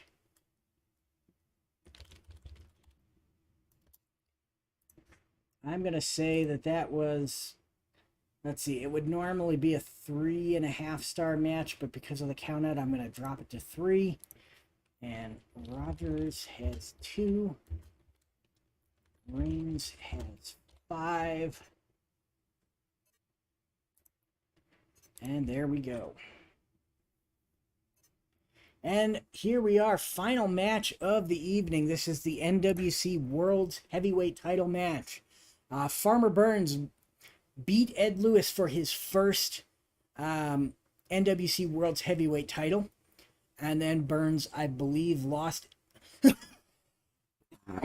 Sorry. I believe Reigns lost it to either Great Gamma or Lou Thez. I think it was Thez who beat Farmer Martin Burns.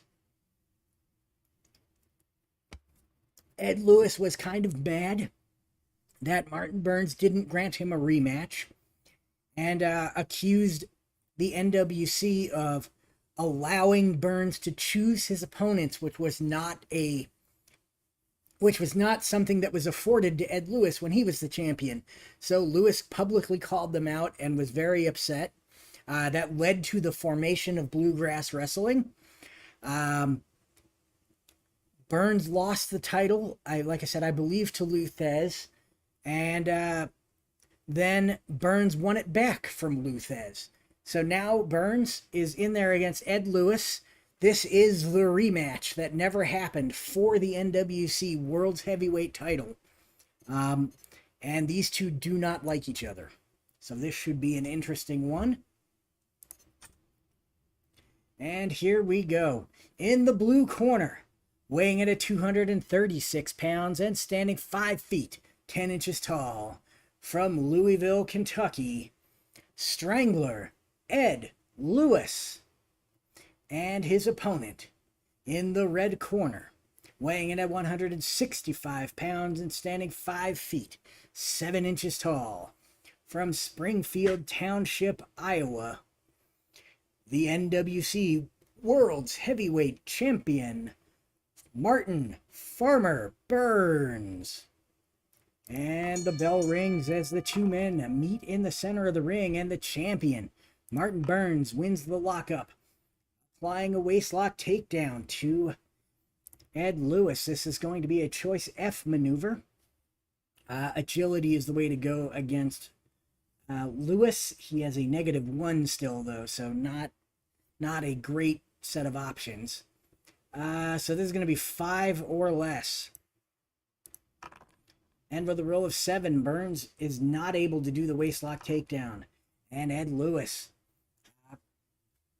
counters and applies jackknife arm scissors on Farmer Martin Burns. Burns is hurt here.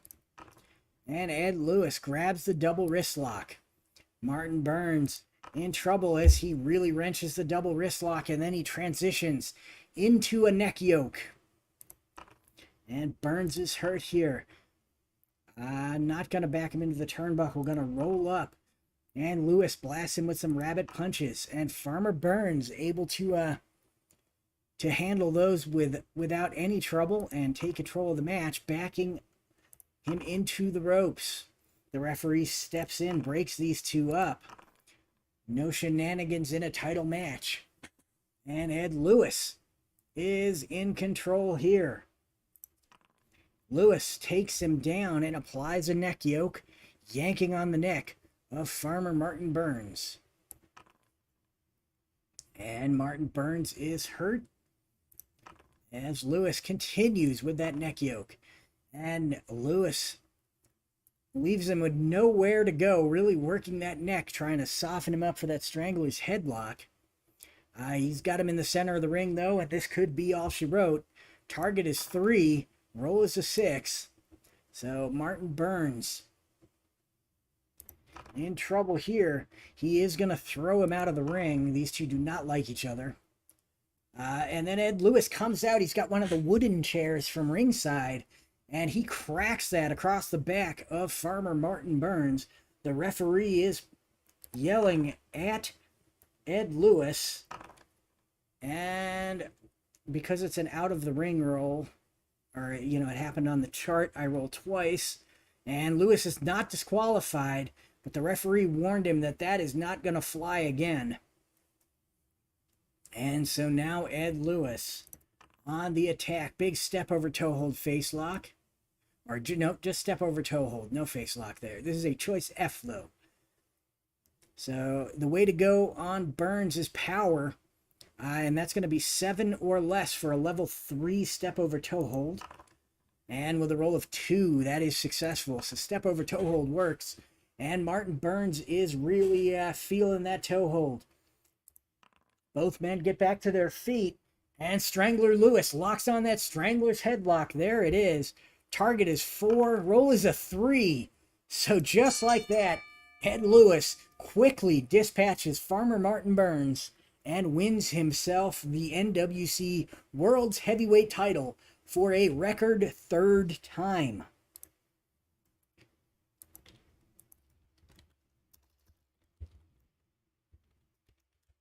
So the Strangler's headlock did Martin Burns in, and that was a 1-star match. Well, I'll raise it up because it was a title match.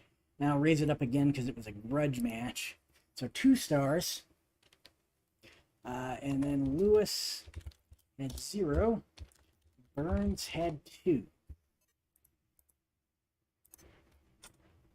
And with that, Farmer Burns gets on the microphone, and he has announced that he is retiring from wrestling. Farmer Burns has, for the last couple of years, he's been above my accumulated fatigue threshold. And so I did a roll for him before the match, and he rolled very, very low. I think it's a D100 roll, and I think he rolled like a 3 or something like that. And that was below the amount of fatigue tokens he had accumulated over his retirement threshold. And so Farmer Martin Burns announces that with that loss of the NWC World's Heavyweight title to rival Ed Lewis, he is retiring from wrestling effective immediately. So Farmer Martin Burns, 2-time NWC World's Heavyweight Champion, is retired. And that's going to do it for us, folks. That was a long one. I don't know who stuck around for the whole thing. If you did, thank you very much.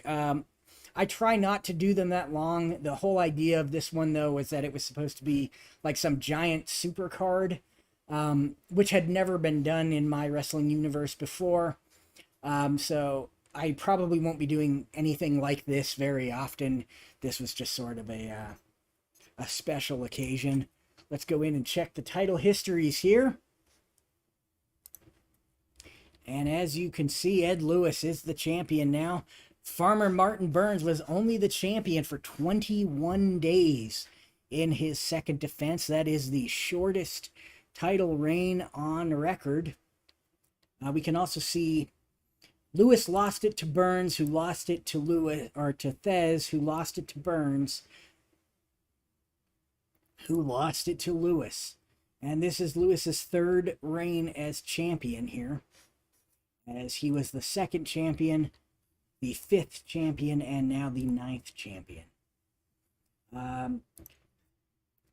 Londos was able to beat Stanislav Zbyszko and pick up another defense in his long reign as European heavyweight champion here. The women's title was defended, but it was kind of a weird thing. I'm going to go ahead and we'll edit that in. So we'll go ahead and add this. One was against, or no, she lost it, didn't she? Yeah, Mildred Burke won. So I will actually have to edit this to say Mildred Burke. And that happened in December 20, I believe that card was on December 20th of year 6. And we will save that. And now Mildred Burke has her title back. Oh, it changed the thing, so I can go ahead and fix this. There we go. Burke has her title back. And Dick Reigns manages to rack up a crappy pseudo defense against Buddy Rogers by losing by countout. So he is continuing his reign here, which has lasted over a year, but just not very spectacular as far as as far as quality of matches go. So that is the title picture. Let's look at the rankings here real quick just to kind of see what's going on with the rankings. We've got Ed Lewis, the champion. He's up there. Oop, I didn't mean to click on him.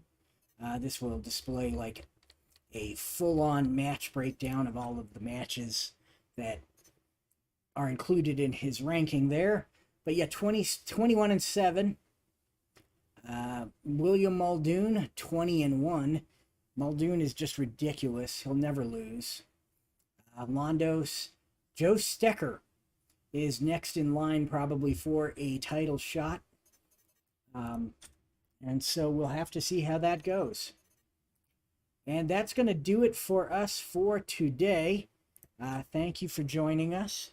I hope you all have a good rest of your weekend. And I will see you all later. And if Dave is doing his stream later today and you are there, I will probably see you there.